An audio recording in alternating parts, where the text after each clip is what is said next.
Bonjour à tous. Nous aurons tout à l'heure, en priant tous les dieux qu'ils nous entendent, un invité au téléphone depuis le Nigeria.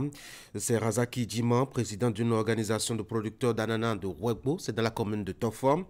Vous devinez que nous allons parler de cette filière avec la difficulté qu'elle connaît actuellement, notamment avec sa variété pleine de sucre, la fierté béninoise, testé positif aux pesticides en territoire français.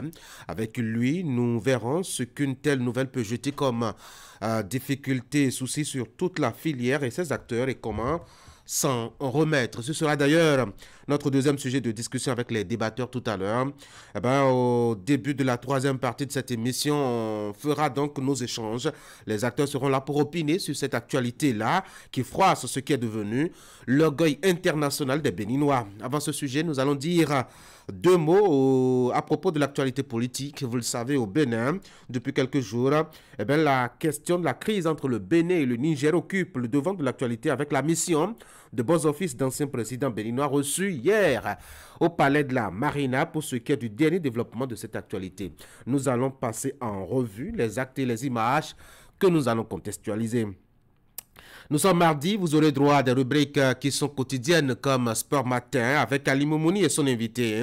Vous allez le découvrir tout à l'heure. Ou encore à d'autres qui sont spécifiques à cette journée comme Santé Matin avec Esther Tofa qui va nous parler des acnés. Vous avez compris, on va prendre soin de votre peau ce matin. Bienvenue à tous.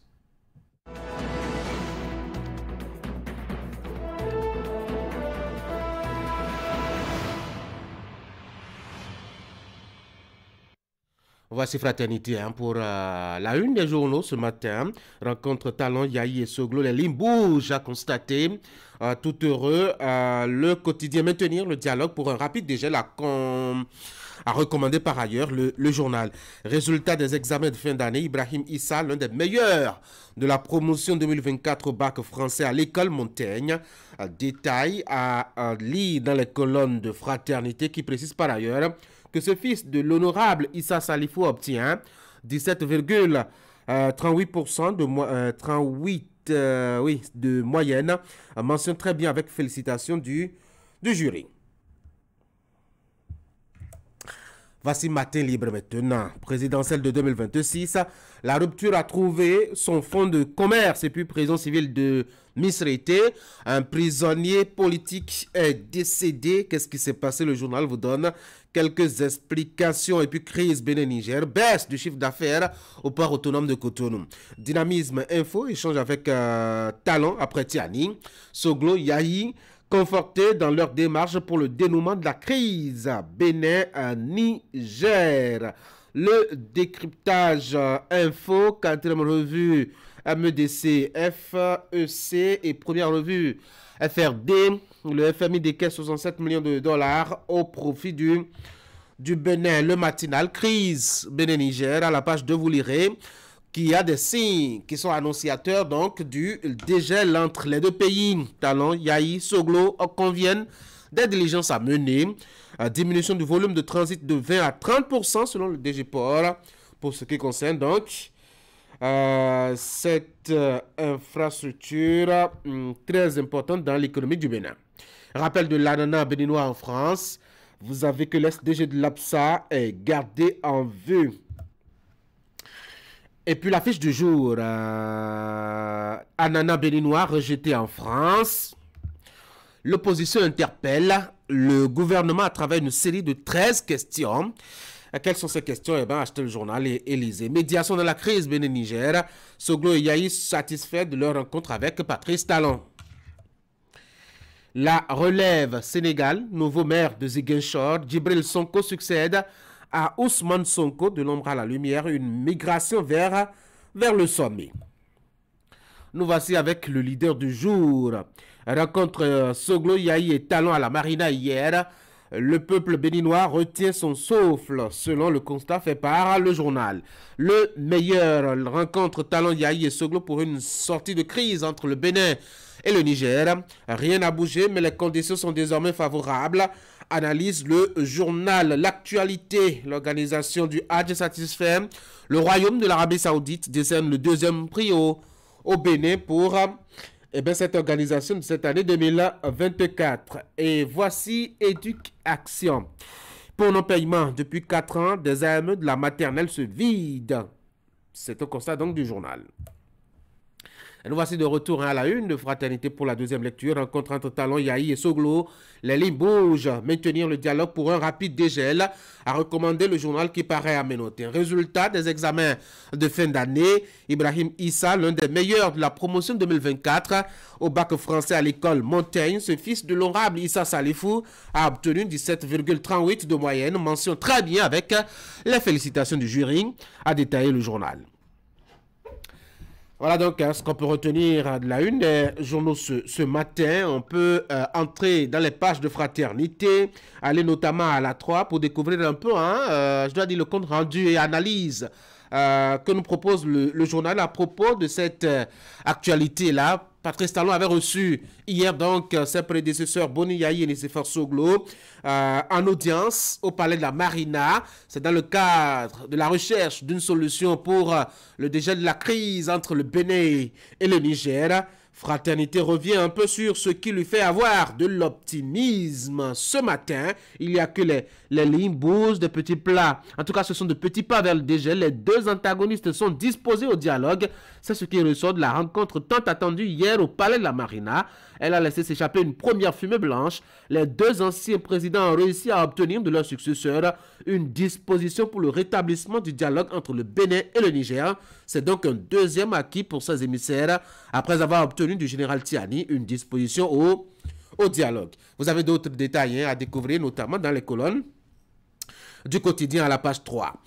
Justement, sur la même page, vous avez cette autre actualité dans le monde ou du monde agricole, le Bénin qui prend un bon coup, et qui ternit son image au plan international, notamment en France. Ça concerne justement son label pain de sucre. Nous sommes là dans la filière ananas.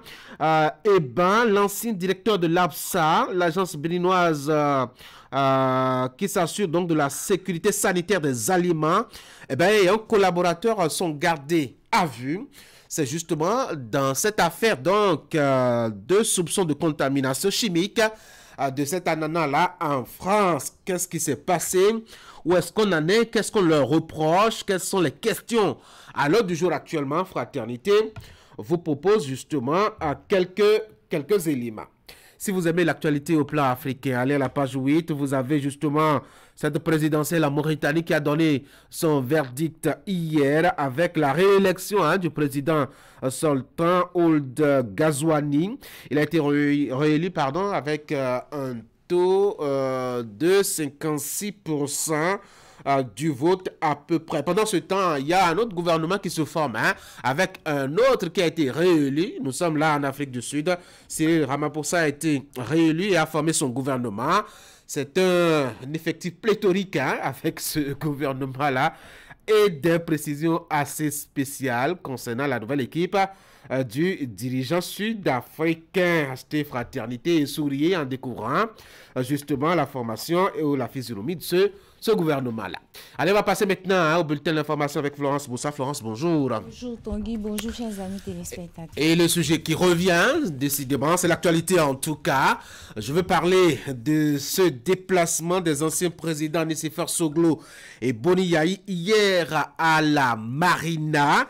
Ils ont été reçus par leurs successeurs. Le chef de l'État a reçu donc les deux hommes au sujet du dénouement de la crise Bénin-Niger dans la journée de ce lundi. Pas encore de compte rendu officiel, s'il ne s'agit que de ce communiqué émanant de la cellule de communication des deux hommes d'État. Les échanges entre les trois hommes interviennent 4 jours après le retour au Bénin des deux anciens présidents de la République suite à la médiation au Niger marquée, comme vous le voyez sur ces images-là, par une rencontre avec le général Abderrahmane Tiani du Niger. Un plan national de prévention et de contrôle des pratiques sanitaires dans les centres hospitaliers. Le document adopté ce lundi 1er juillet au cours d'un atelier à Cotonou va prévenir la survenance de toutes sortes d'infections. Vous aurez des détails dans le bulletin tout à l'heure. Justement, voici le mini-journal.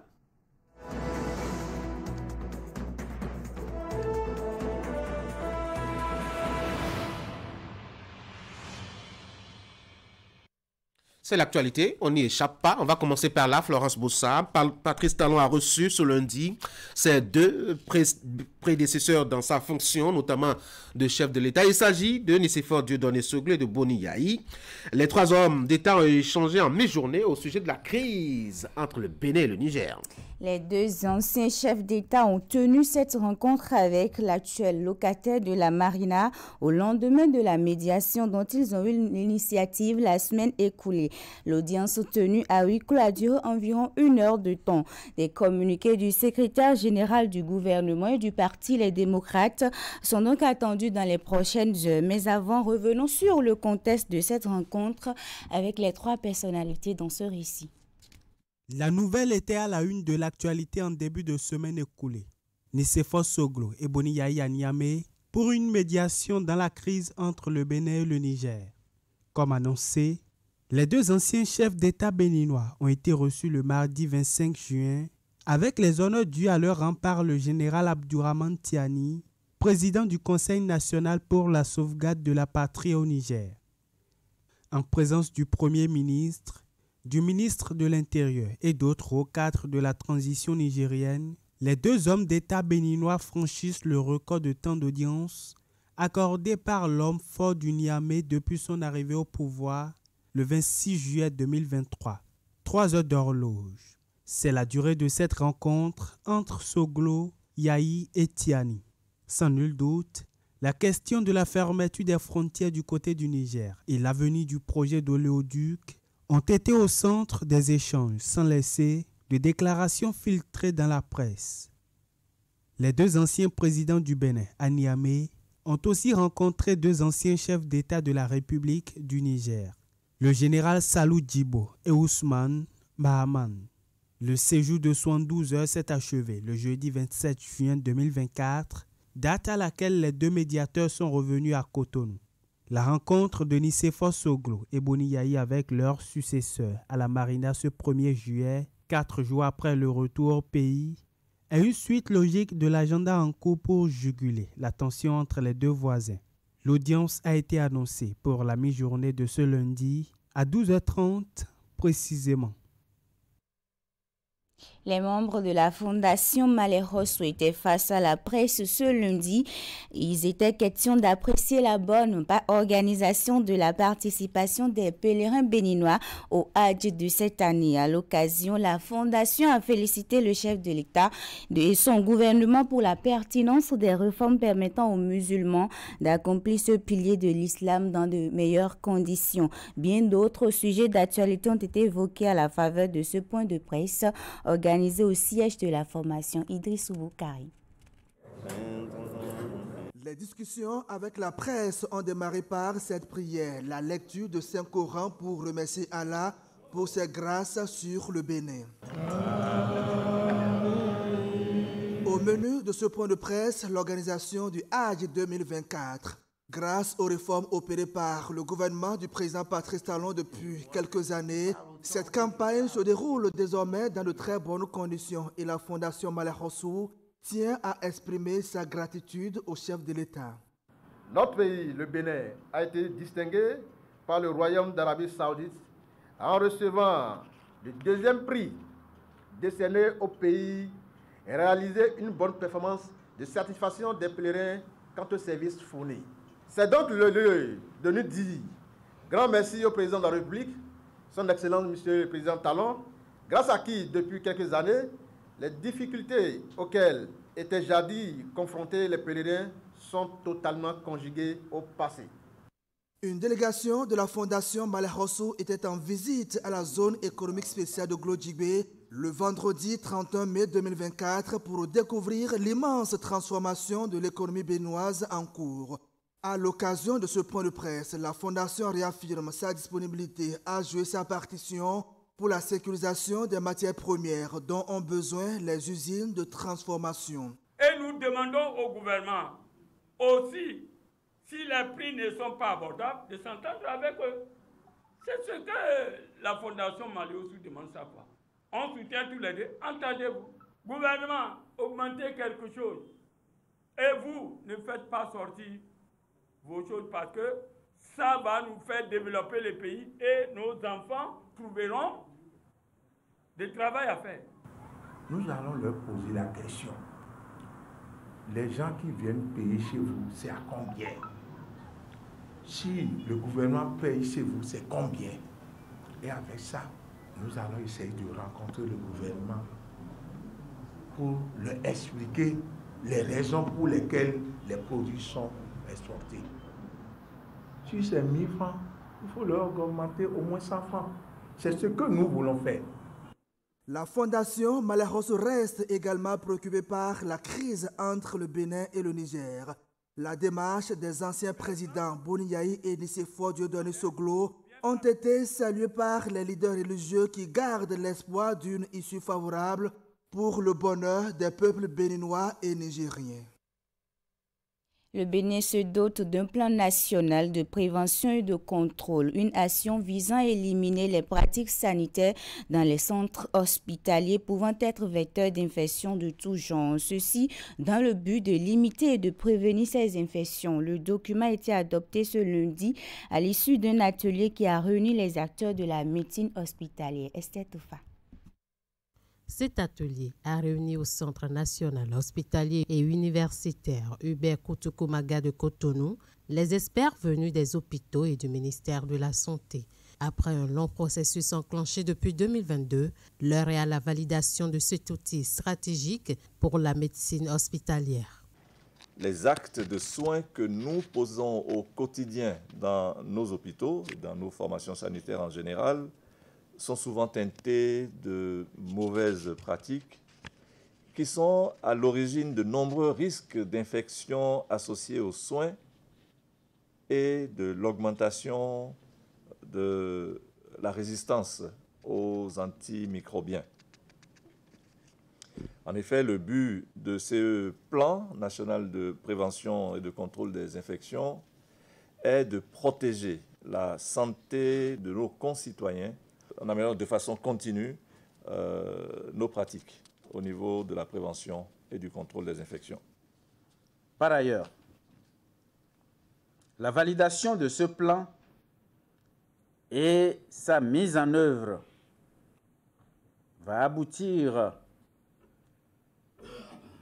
à d'autres préoccupations, à savoir la rédaction de directives nationales de la prévention et de la lutte contre les infections, l'élaboration des directives nationales de la stérilisation, sans oublier le renforcement du plan multisectoriel de lutte contre la résistance antimicrobienne. Avec l'appui de l'USAID à travers l'Organisation mondiale de la santé, le plan national de prévention et de contrôle des infections au Bénin va réduire au mieux le taux des infections liées aux pratiques sanitaires dans les centres hospitaliers.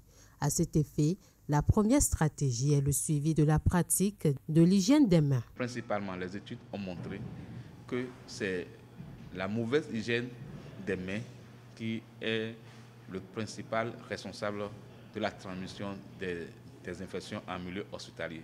C'est pour ça que, avec l'appui de l'OMS, le Bénin a pris l'indicateur hygiène des mains comme un indicateur clé à surveiller. Si nous arrivons à surveiller, si nous arrivons à amener tout le personnel à bien se laver les mains, nous allons réduire de façon considérable la transmission des infections associées aux soins en milieu hospitalier et autres espaces de soins. Ce plan national qui vient d'être adopté sera mis en œuvre sur toute l'étendue du territoire national dans les semaines à venir et ce, pendant 5 années. L'organisation non gouvernementale ASP Al-Iri Le Bonheur organise à Djougou du 5 au 7 juillet prochain un colloque scientifique. L'événement va réunir les savants religieux autour du thème la foi islamique et la paix. En prélude donc aux travaux de cette rencontre religieuse et scientifique, les organisateurs ont donné une conférence de presse à Cotonou le week-end écoulé pour annoncer les différents temps forts du colloque. Les précisions. Sur les questions de paix et de religion, les débats ne cessent de s'accroître de jour en jour. Les compréhensions divergent, même si l'unicité de Dieu demeure irréfutable aux yeux de tous. C'est donc face à une telle réalité que les membres de l'ONG ASP Al-Khayri Le Bonheur ont décidé d'offrir aux savants un cadre d'échange sur la thématique de la foi islamique et la paix. L'islam ne recommande que la paix. C'est d'ailleurs tout le sens de l'expression As-Salam, dérivée de sa dénomination. Alors, quelle que soit la religion qui aspire à l'instauration de la paix, elle l'aura imité de l'islam. De ce fait, comment allons-nous faire nous-mêmes pour œuvrer pour la quiétude entre nous? C'est pour cela que nous avons pensé cette rencontre pour nous unir davantage pour la paix. L'initiative est un colloque scientifique qui se tiendra du 5 au 7 juillet prochain à Djougou. Elle réunira des savants musulmans pour des séries de communications, des panels de discussion sur plusieurs thématiques en lien avec la paix et la foi islamique. Nous allons également aborder les questions de préoccupation sociale. En l'occurrence, la question du radicalisme. Vous n'êtes pas sans savoir qu'aujourd'hui, ça fait d'actualité, on dit djihadisme ou autre, un peu partout. Nous allons dire, est-ce la conception que le monde occidental donne de cela, est-ce que c'est la même? Est-ce que cette vision-là est partagée au niveau du monde arabe? Quelle est l'approche du monde islamique par rapport au phénomène de radicalisation? C'est la contribution majeure qu'apportera ce colloque-là. Déjà, le décor est planté à cette rencontre préliminaire avec les hommes des médias. Partie de l'historique de l'ONG ASP Al-Khayri Le Bonheur, jadis une association de ressortissants, les organisateurs ont présenté un bref aperçu du thème du colloque scientifique. En tant que musulman, Dieu a dit « Vous voyez? Donc, il est musulman, tu es musulman, vous êtes des frères, même père, même mère. Il ne fait que de vous réconcilier, puisqu'il a des choses sataniques qui peuvent vous détacher. Il faut chercher toujours à s'unir. » En dehors des sujets relatifs à la foi et la paix, les questions du genre seront également débattues. Quelle est la place de la femme dans l'islam? En attendant les explications approfondies qui seront issues du colloque, la gente féminine, selon les organisateurs, mérite d'être respectée.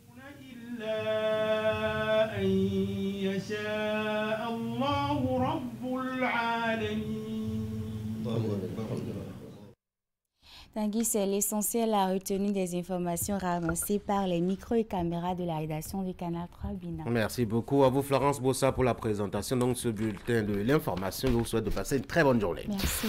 Mesdames et messieurs, on va prendre notre téléphone et appeler le chef de l'arrondissement de Kotoponga. Hier, je l'ai annoncé au cours du numéro de votre matinale du lundi.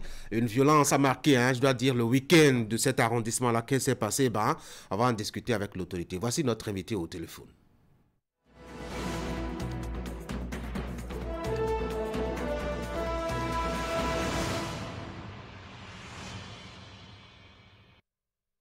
Claude Tantokouté est chef de l'arrondissement de Kotoponga. Kotoponga, c'est un arrondissement de la commune de Natitengu. Monsieur le chef d'arrondissement, bonjour. Bonjour, monsieur le journaliste. Merci d'avoir décroché mon appel ce matin pour parler de ces événements malheureux qui ont marqué votre week-end dans votre arrondissement.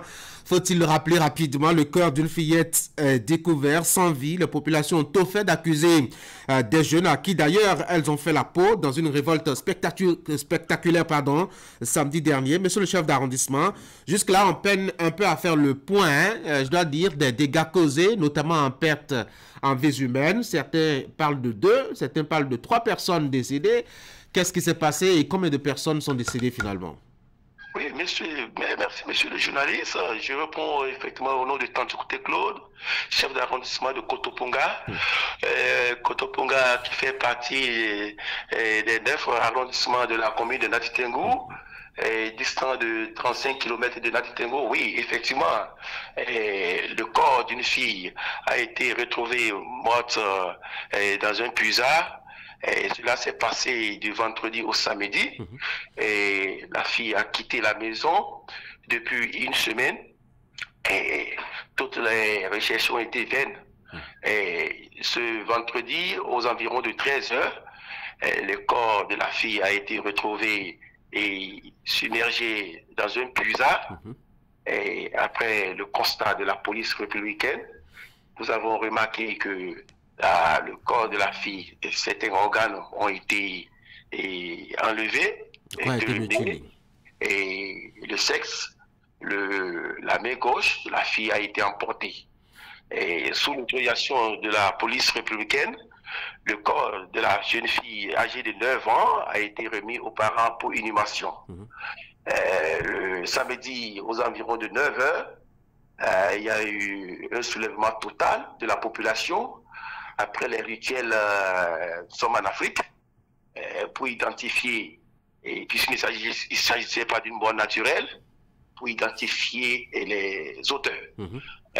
3 personnes ont été identifiées dans le village.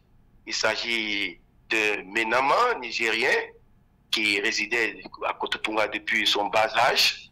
Et il y a un Dadjer, ressortissant de Koufou, qui est commerçant de produits et de poissons frelatés. Il y a également un vieux du village. Et voilà les 3 personnes qui ont été identifiées. Et après leur identification, ils ont été conduits, puisqu'on n'a pas un commissariat de police à Kotopunga. À Kotopunga. Ils ont été conduits directement à mon domicile, où toute la population s'est déversée chez moi. Finalement, qu'est-ce qu'elles ont fait? Les 3 personnes sont passées à tabac, sont décédées, 2 sont décédés. Quel est le bilan qu'on fait? On a les 3 personnes, effectivement, les 3 personnes sont décédées. Ah oui. Oui, et j'ai quand même essayé de calmer la population pendant au moins 4 heures du temps, alerter la police. La police n'a pu m'envoyer que 4 éléments. Et donc, qui n'ont pas pu quand même maîtriser la situation. Contenir la foule. Est-ce que vous-même, votre intégrité physique, ça va, elle est assurée? Comment vous vous sentez ce matin, par exemple? Oui, alors, à présent, je me sens, je me porte bien, et ça va beaucoup. Oui, il n'y a pas de problème. En dehors des 3 personnes tuées, y a-t-il eu des dégâts matériels? Oui, il y a eu des dégâts matériels. Les boutiques des Dadjer ont été saccagées et beaucoup de choses emportées. Et la maison de Menama également a été saccagée. Et également le vieux, sa maison a été complètement détruite.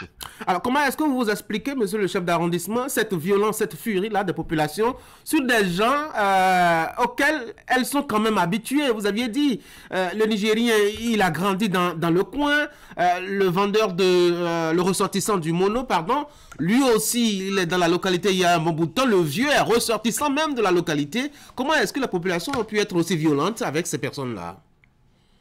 Vraiment, monsieur le journaliste, je ne peux pas avec précision vous dire comment ces populations ont eu cette intention de quand même se faire justice.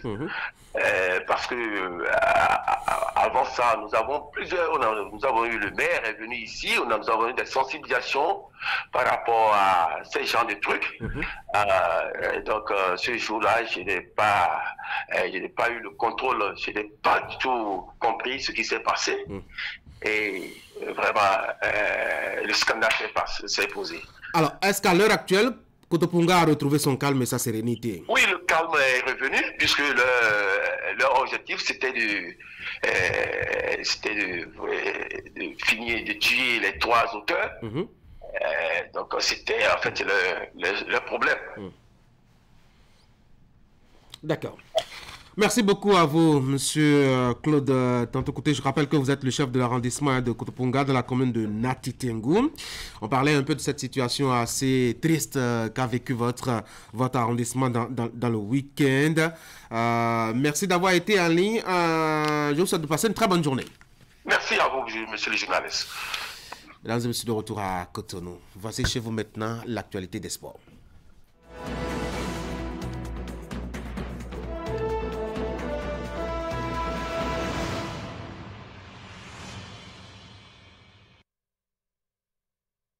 Voici donc le rendez-vous des sports avec Ali Moumouni, le patron donc, de la rubrique ce matin sur Actu Matin. Ali Moumouni, bonjour. Bonjour. Plus que 2 nations pour combler la liste des quarts de finale de l'Euro à 2024. On va parler de ça. Notamment, on va parler aussi de l'actualité au Bénin concernant le sport avec un invité qu'on va recevoir tout à l'heure. On va le découvrir dans un instant, mais déjà commençons par ce qui fait l'actualité au plan international. Je parlais justement de ces quarts de finale. Oui, Tanguy, donc il ne reste que 2 nations, comme vous l'avez précisé, pour donc boucler donc la liste définitive des équipes qualifiées pour les quarts de finale. Hier, il y avait 4 équipes en compétition pour donc les 2 autres quarts de finalistes de cette compétition. La France et le Portugal ont réussi à s'offrir le billet qualificatif, mais dans la douleur pour les Français qui ont réussi à s'imposer en fin de rencontre. Mais le Portugal hier est allé jusqu'au tir au but. Cristiano Ronaldo qui a permis donc à son équipe aussi de se qualifier. 3 tirs réussis contre 0 pour la formation de la Slovénie. Tanguy, la rencontre était, je dirais, dominée par les Portugais, mais c'était une domination stérile qui n'a pas abouti. Malheureusement et curieusement, pour la plupart des nations qui ont cet avantage de possession, qui n'arrivent quand même pas à s'imposer, à être efficaces et à avoir aussi des réussites devant les buts. C'était le cas du Portugal hier, malgré sa domination face à cette jeune équipe de la Slovénie qui faisait son retour en Euro, je dirais. 24 ans après, Tanguy, sa dernière participation à cette compétition et donc et sa participation 14 ans après à une grande compétition continentale, c'était donc lors de la Coupe du Monde 2010 qui a eu lieu en Afrique du Sud, la Slovénie qui a réussi à tenir tête au Portugal jusqu'au tir au but. Donc la France et le Portugal, pour faire rapidement le point des différents résultats, la France s'est qualifiée hier, c'était face à la Belgique 1-0, 2 équipes qui se respectaient mutuellement, mais à l'arrivée, les Français ont réussi à trouver le faux chemin défilé. Kolo Muani permet donc aux Français de décanter la situation. Un coaching gagnant bien sûr pour Didier Deschamps et le Portugal, je le disais tantôt, qui s'est séparé 2-2, score nul et vierge, 2 au but partout. Et donc il a fallu les épreuves fatidiques des tirs au but. La suite, ce sera donc ce soir avec les équipes de la Roumanie qui affrontera les Pays-Bas à 17h et l'Autriche qui aura pour adversaire la Turquie. C'est toujours pour le compte des 8e de finale de l'Euro 2024 qui se déroule donc du côté de l'Allemagne. On disait qu'il ne restait plus que 2 nations pour combler la liste. On voit déjà le tableau des différentes affiches des quarts de finale. L'Espagne affrontera donc l'Allemagne. C'est dans quelques jours. Ce sera vendredi prochain, le 5 juillet. Puis dans la même journée, en soirée, on aura la rencontre entre le Portugal et la France. Le lendemain, il y aura l'Angleterre et la Suisse. La dernière affiche, on la reconnaîtra bien sûr ce soir. Qui des 4 nations qui sont en compétition ce soir, sinon lesquelles vont composer cette dernière affiche des quarts de finale de l'Euro 2024. On file rapidement en Amérique pour parler donc des rencontres des phases de groupe qui se déroulent toujours. La Copa, il s'agit là de la Copa 2024 pour cette édition. Hier, au niveau du groupe C, il y a eu, sinon au petit matin d'aujourd'hui, il y a eu les rencontres du groupe C entre donc la Bolivie et le Panama. 3-1 pour le Panama qui réussit donc à passer le prochain tour. Et ce sont les États-Unis qui vont rester puisque la formation américaine a perdu face à l'Uruguay, score 1-0 et donc au classement général, c'est l'Uruguay qui tient la tête, suivi donc du Panama. Les États-Unis sortent de la compétition, Tanguy. Voilà pour ce qui concerne cette actualité de la Copa des 2 grandes compétitions. On va parler football avec le regroupement des Guépards. Donc sur les images que nous proposons ce matin, des Guépards locaux qui a débuté donc depuis hier, 1er juillet du côté de Huida, première séance. Donc c'était dans l'après-midi au stade Omnisport donc de la ville. On dit souvent des Passais, non? Voilà, donc de la cité des Passais. Donc voilà, la séance a bien démarré sous la houlette, bien sûr, du coach Moussa Latunji, le sélectionneur de cette formation. Et bien entendu, vous savez que voilà, il est l'adjoint de l'équipe nationale et donc avec sa liste des joueurs, ils ont commencé déjà la séance. La particularité de ce stage, c'est la présence d'un atelier spécifique qui est dédié aux gardiens de but. Sur les images, vous verrez tout à l'heure. Vous savez qu'il avait été annoncé donc la création dans les prochains jours d'une académie de gardiens de but au Bénin. Et donc le projet prend petitement corps et donc la dizaine de gardiens de but présents à l'occasion est encadrée par le trio Vous voyez, pour cette sélection, il y a eu près de 10 gardiens qui sont encadrés par, donc, je disais tantôt, le trio Jonas Bidé, Chito Rachad, Esaïe Avalan. Vous connaissez ces noms quand on parle donc des remparts, les derniers remparts, donc de l'équipe nationale du Bénin, Tanguy. Allez, on va rapidement y aller là, rapidement parler boxe avant de recevoir votre invité par ici. On va parler donc boxe avec ce jeune béninois connu donc sous le pseudo de la France tranquille. Ali Moumouni, c'est la première fois qu'on a annoncé le combat d'un pugiliste béninois, mais qui a perdu finalement. Ah oui, Tanguy, mais pour son crédit, il faut dire que ce jeune pugiliste béninois, Adam Salanon, de son vrai nom, celui que l'on surnomme bien sûr la France tranquille, vous l'avez bien précisé, à ses débuts dans le monde professionnel pour le titre WBA dans la catégorie mouche, donc c'est-à-dire les 52 kilos, il a échoué face au Ghanéen Eric Collé au terme des 10 reprises. Tanguy, l'adversaire, l'a battu au comptage des points, bien entendu. Ce n'était pas un KO.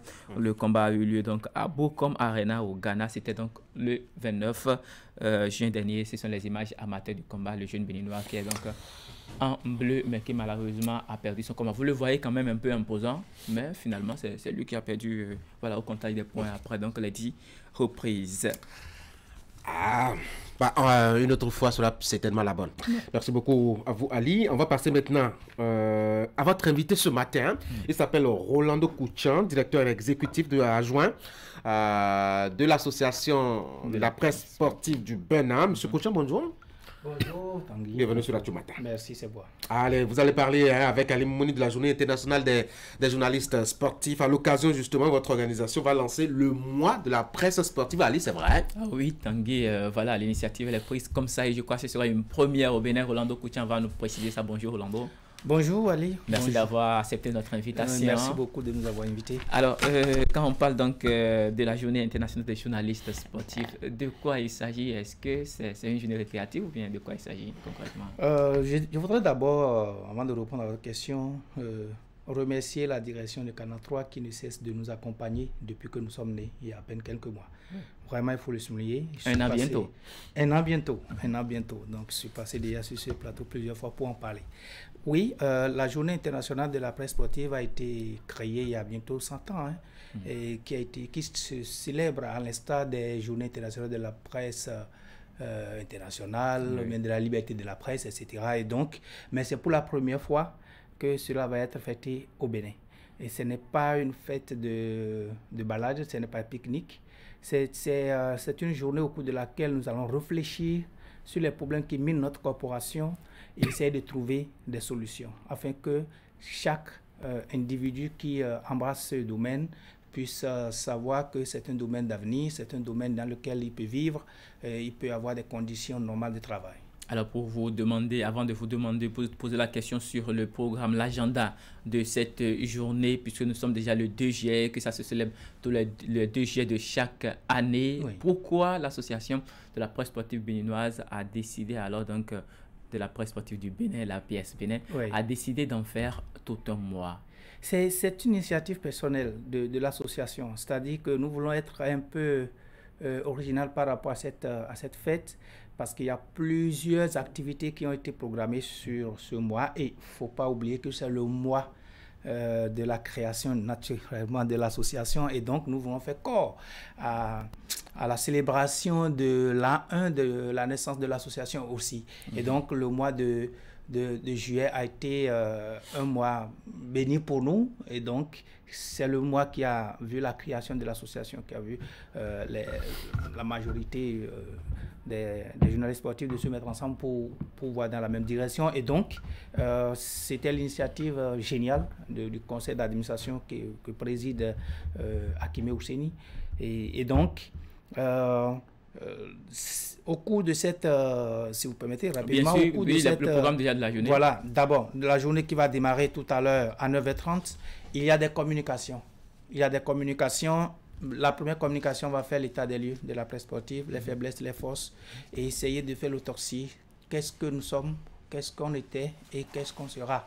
Et donc cela va permettre à tout le monde de pouvoir savoir quels sont les problèmes que nous rencontrons et comment est-ce que nous pouvons arriver ensemble à les résoudre. Comme on le dit, seul, vous pouvez aller loin, mais ensemble, on va très vite et très loin.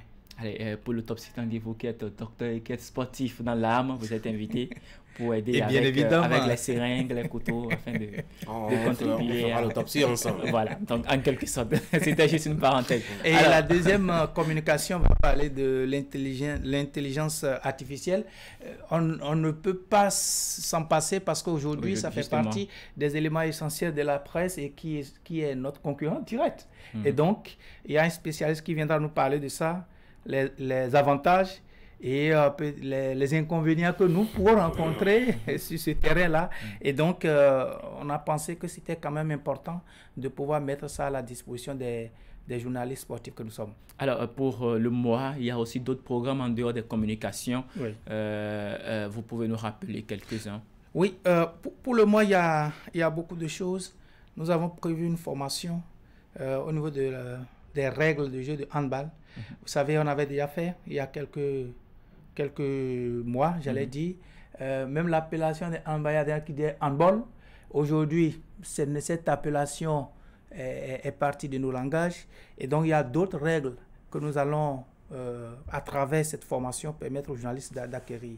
Et il y aura également le beach volley, qui va nous permettre également, dans ce domaine, de pouvoir comprendre le langage de ces disciplines, parce qu'on ne se lève pas du jour au lendemain pour dire bon, je vais commenter un match de volleyball. Ce n'est pas un match de football. Un match de football, tout le monde peut commenter. Mais il y a des disciplines spécifiques et c'est justement encore que là aussi. Oui, encore que là aussi. Bon. Et donc, l'APS a décidé de former ces journalistes pour qu'ils puissent s'approprier ces règles et être des journalistes vraiment professionnels et spécialistes. Et ça ne va pas se faire uniquement à Cotonou. Donc, cette fois-ci, nous irons au nord, à Parakou, parce que nous avons nos membres qui sont là-bas, la coordination Alibouri Borgou qui se retrouve là-bas. Et donc, eux aussi, ils auront la possibilité de pouvoir participer à cette fête, à ce mois de fête de la journée sportive du Bénin. Il y a des matchs de gala qui sont prévus également, un événement majeur, les awards. Oui, c'est l'événement spécial, j'allais dire, c'est l'originalité en fait de cette fête. Et oui, pour la première fois, je crois, la presse sportive a désigné ces awards, donc parce que la presse sportive participe au développement du sport et au développement de façon générale d'un pays. Et donc, c'est ceux-là qui sont toujours sur le terrain, c'est ceux-là qui ont un regard technique sur les performances des athlètes. Et donc, effectivement, ça va être fait. Et en dehors de ça, c'est-à-dire que nous avons également une exposition qui va être faite tout à l'heure à partir de 10h. Tout ça, ça se passe à l'ONIP.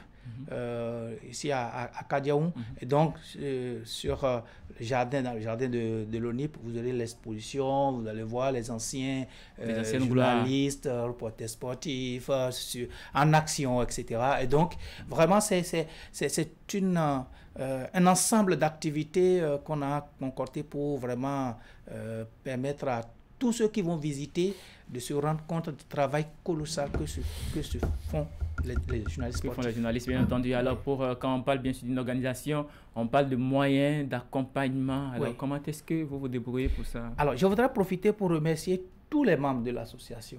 Parce que de mémoire d'homme, et je sais que j'ai fait quand même un bon moment dans la presse sportive, j'ai jamais vu une association où tout le monde cotise. Vous savez, c'est ça qui tue les associations. Donc, une association, lorsqu'elle est née, doit compter d'abord sur ses propres forces. Jusqu'à l'heure que nous parlons, on n'a pas encore eu de soutien. Ce sont les cotisations des participants, des membres, que nous remercions encore une fois encore, qui font que nous sommes en train de faire ce que nous pouvons pour le moment. C'est une première. Nous espérons que les gens entendent pouvoir vraiment, est-ce que c'est vrai ce qu'ils sont en train de dire? Et donc, on fera tout pour leur montrer effectivement que c'est quelque chose de sérieux et que c'est les gens sérieux qui sont en train de diriger l'association de la presse sportive du Bénin. Alors, je vous propose donc un nouveau bailleur, Tanguy Agoy, qui certainement va vous envoyer un chèque ou un momo pour la suite. Oui, déjà sa présence. Je crois que j'ai le numéro de leur président, ça va se faire Merci beaucoup. Allez, Rolando, merci. Pour finir rapidement. Non, nous allons demander tout simplement à tous les reporters sportifs, pas que l'association de la presse sportive du Bénin, pas que ses membres, mais à tous les reporters sportifs, à toutes les associations, dont l'association sœur que dirige Issa Amadou. Nous invitons tous ces membres parce que les communications, ce n'est pas pour un clan, c'est pour la presse sportive du Bénin qu'ils viennent pour qu'on puisse fêter, pour qu'on puisse célébrer la presse sportive du Bénin. Donc voilà tout ce que je voulais dire et à rappeler que ça démarre tout à l'heure à 9h30 à la salle de conférence de l'ONIP. Merci beaucoup Orlando Kouchian pour tous ces éclaircissements. Merci d'avoir accepté notre invitation. Bonne fête voilà, oui, à vous. À nous. À nous. Bon, voilà. Merci beaucoup. Allez, merci beaucoup. Allez Tanguy, c'est l'essentiel pour ce matin. Merci beaucoup demain. À vous Ali pour donc ce tour d'horizon de l'actualité de sport chez nous et partout ailleurs. Merci aussi à Rolando Kouchian pour le passage. Je vous souhaite passer une très bonne journée. Merci. Mesdames et messieurs, on a notre deuxième invité au téléphone, Djima Razaki, qui est président d'une organisation donc, de cultivateurs d'ananas dans la commune de Tofwa. Avec lui, on va parler de cette situation liée justement au pain de sucre testé positif sur le territoire français. Voici notre invité.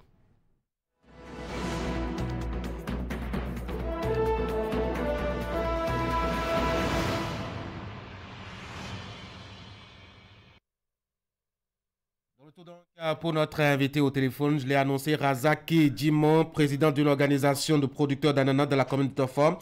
Monsieur Djimon, bonjour. Bonjour, mon grand journaliste. Merci d'avoir décroché notre appel, faut-il dire. Vous êtes en déplacement au Nigeria, d'où vous nous parlez. Président, les nouvelles ne sont pas bonnes au pays. Je ne sais pas si vous êtes au courant. L'ananas plein de sucre, la fierté du Bénin, est désormais interdit en France pour une affaire de test qui a dévoilé la présence de pesticides. Comment est-ce que vous aviez accueilli cette information si vous l'aviez déjà? Sincèrement, je suis totalement désolé de la part de nos collègues, de nos producteurs de la filière ananas au Bénin, dont ne veulent pas respecter les codes techniques, statistiques techniques, qui a été bien reçu par le dirigeant du projet PADA de l'ATDIA pour le 7 du ministère de l'Agriculture, du DEFIA, qui a déployé des animateurs, les techniciens adéquats, les ingénieurs sur le terrain de notre cher pays démocratique sur le plan national, dont il a été nous donner toutes les informations, c'est-à-dire les statistiques techniques, théories pratiques, les formations qu'il faut à pouvoir faire la production d'ananas jusqu'à avoir une bonne qualité de fruits. Certains parmi nous ne sont pas prêts à respecter toutes ces instructions que nous avions reçues de la part de l'État béninois, ce qui a fait que notre ananas a été de connaître cette crise aujourd'hui à l'extérieur. Alors c'est quand même curieux que vous accusez directement, immédiatement vos collègues producteurs. Est-ce que quelque part aussi le suivi n'a pas posé un petit problème? C'est vrai qu'ils ont formé, je dois dire, les producteurs, on leur a donné les techniques, etc. Mais est-ce que quelque part l'accompagnement et le suivi technique n'auraient pas dû aussi s'appuyer davantage sur ce plan-là? Je peux vous dire clairement que le suivi n'a connu aucun problème. Nous sommes insensés de la loi et de notre République, et certains parmi nous ne sont pas prêts à respecter les institutions qui sont données par les techniciens dont l'État a déployé sur le terrain. Et on peut vous dire que l'État béninois de notre cher président, son excellence, monsieur le président Patrice Talon Athanas Guillaume, a fait beaucoup pour le développement de la filière ananas en son temps, que nous ne devons jamais décourager, que nous devons encourager davantage à ce que cela aille de l'avant. Oui, mais monsieur le président, c'est une crise qui est arrivée. Et avec le temps, tout sera rectifié. D'accord, mais expliquez-nous alors, où est-ce que le problème s'est posé fondamentalement? Vous avez dit que vos collègues n'ont pas respecté les règles. Quelles règles ils n'ont pas respectées? Bon, je vous prévenir en disant clairement que peut-être on vous a dit de ne pas mettre 1 kilo de sel dans la préparation d'un sac de riz. Vous avez reçu tous ces conseils, toutes ces formations, et finalement, vous avez osé mettre 2 kilos de sel dans la préparation d'un sac de riz, quel résultat ça va donner? Ça va donner un résultat négatif. Oui, d'accord. Oui. Et il n'est pas conseillé aussi d'utiliser des pesticides pour l'ananas. L'ananas que nous plantons a été conseillé d'utiliser sulfate de potasse et l'engrais urée et souvent des engrais biologiques pour pouvoir avoir des bons résultats et des bons fruits. Et certains parmi nous, quand ou n'importe quel engrais quelque part, on dit que c'est de l'engrais, on prend ça pour aller faire l'apport à ces plats aux gens pour dire qu'on est en train de produire l'ananas. Ce qui est vraiment malheureux que nous devons respecter à ne plus continuer dans ce genre de réactions négatives contre la filière technique, la technique de la filière d'ananas qui a été nous donnée par le chef de l'État et par ses appuis de ses animateurs, de ses techniciens, des ingénieurs divers de tout secteur dans la filière ananas au Bénin. Le chef de l'État a fait beaucoup. Il a beaucoup fait l'ananas en cette période de cette mandat. C'est ça. Mais Monsieur le Président, c'est trop facile. Hein? Vous-même en tant qu'organisation, vous êtes une association. Comment est-ce que vous suivez aussi vos pairs dans leur travail au quotidien? On la suit. Et toi, tu vas leur donner des instructions. Mais ici, ils n'ont pas respecté. Tu ne peux pas rester derrière la personne tout le temps, nuit et jour, et dire qu'il faut toujours faire. Combien de producteurs tu vas assister nuit et jour? Mais les producteurs qui ont respecté les institutions, les fruits ne peuvent jamais connaître ce genre de situation déplorable dont la filière ananas est en train de faire face aujourd'hui au Bénin.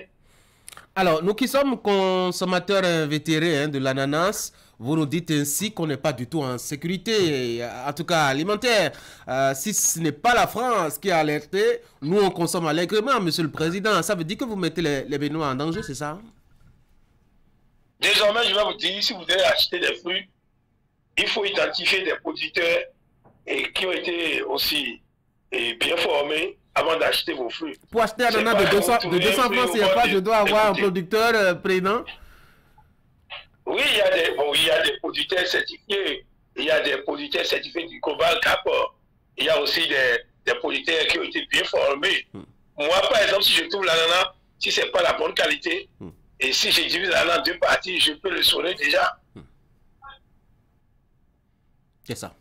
Bon, tout ce qui est à faire, on va écrire à notre chef de l'État et on va former des techniciens de qualité aussi sur le terrain, comme nous autres, on va devenir nombreux et souvent pour récolter l'ananas, les techniciens doivent venir contrôler si l'ananas était de bonne qualité d'abord, avant qu'on joigne aux opérations de coupe de l'ananas, avant d'envoyer ça au pays. C'est ce que je vois comme dispositif.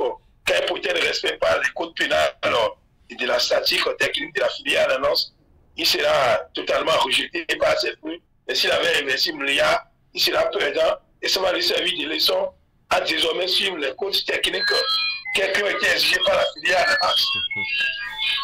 Alors, c'est vrai que l'ananas, qui est quand même la belle image du Bénin, a reçu un coup. Vous avez proposé une idée pour s'en tirer, mais il faut aussi penser à répondre un peu aux besoins. Hein. Je dois dire à l'échelle nationale et internationale. Les gens en demandent, mais la quantité produite par le Bénin n'est pas suffisante, Monsieur le Président. Est-ce que vous pensez à une politique pour une plus grande production de l'ananas, quitte à répondre suffisamment aux besoins, aussi bien à l'intérieur du Bénin? Vous savez qu'on est en train de créer... Le chef de l'État est toujours dans ses œuvres. Et par le projet Pacofid, il a lancé les dessous-sailles labou gratuits contre 0 francs qui vont permettre aux producteurs maintenant d'embraver beaucoup d'États. Donc, on ne peut pas dire que l'État n'est pas en train de faire son travail comme il faut. Ils sont en train. Mais ce qui a été déjà défaillant depuis des années, on ne peut pas construire ça en 5 ans. C'est un peu là, on va atteindre les objectifs, Inch'Allah.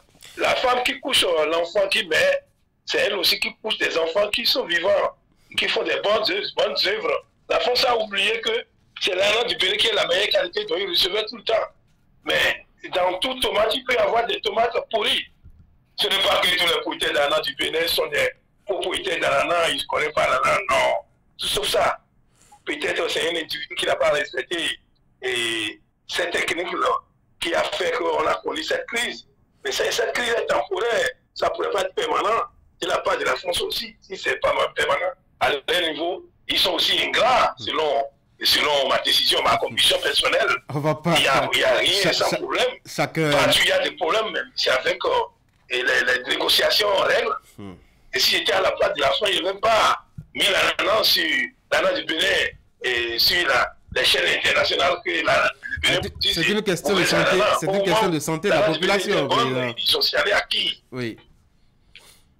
C'est la santé des populations, c'est normal. Ils ont même sorti de quartiers, les marchés. On dit que la France ne vend pas des bons fruits, que c'est les ananas et pesticides du Bénin là qui vendent. On verra bien en tout cas.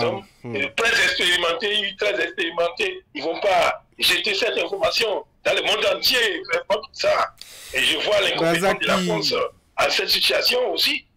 Razaki Djima, je rappelle que vous êtes président d'une organisation de producteurs d'ananas dans la commune de Tofo. Merci beaucoup d'avoir été en ligne. Je suis président coopérative de la réforme de loi Ouada et dans la commune de Tofo, arrondissement d'Agué. Je suis un jeune producteur, consommateur, commerçant d'ananas reconnu par la TDA pour cesse de l'État béninois.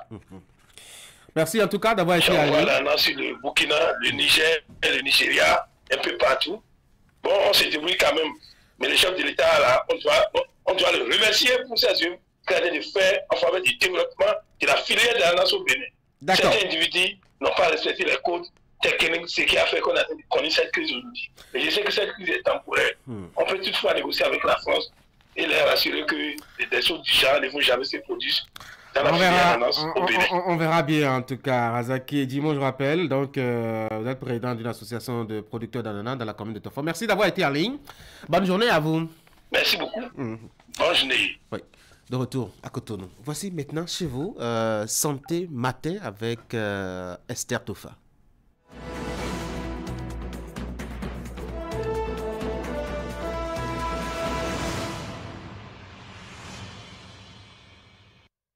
Nous allons parler de l'acné ce matin. Je l'ai annoncé au début de cette émission.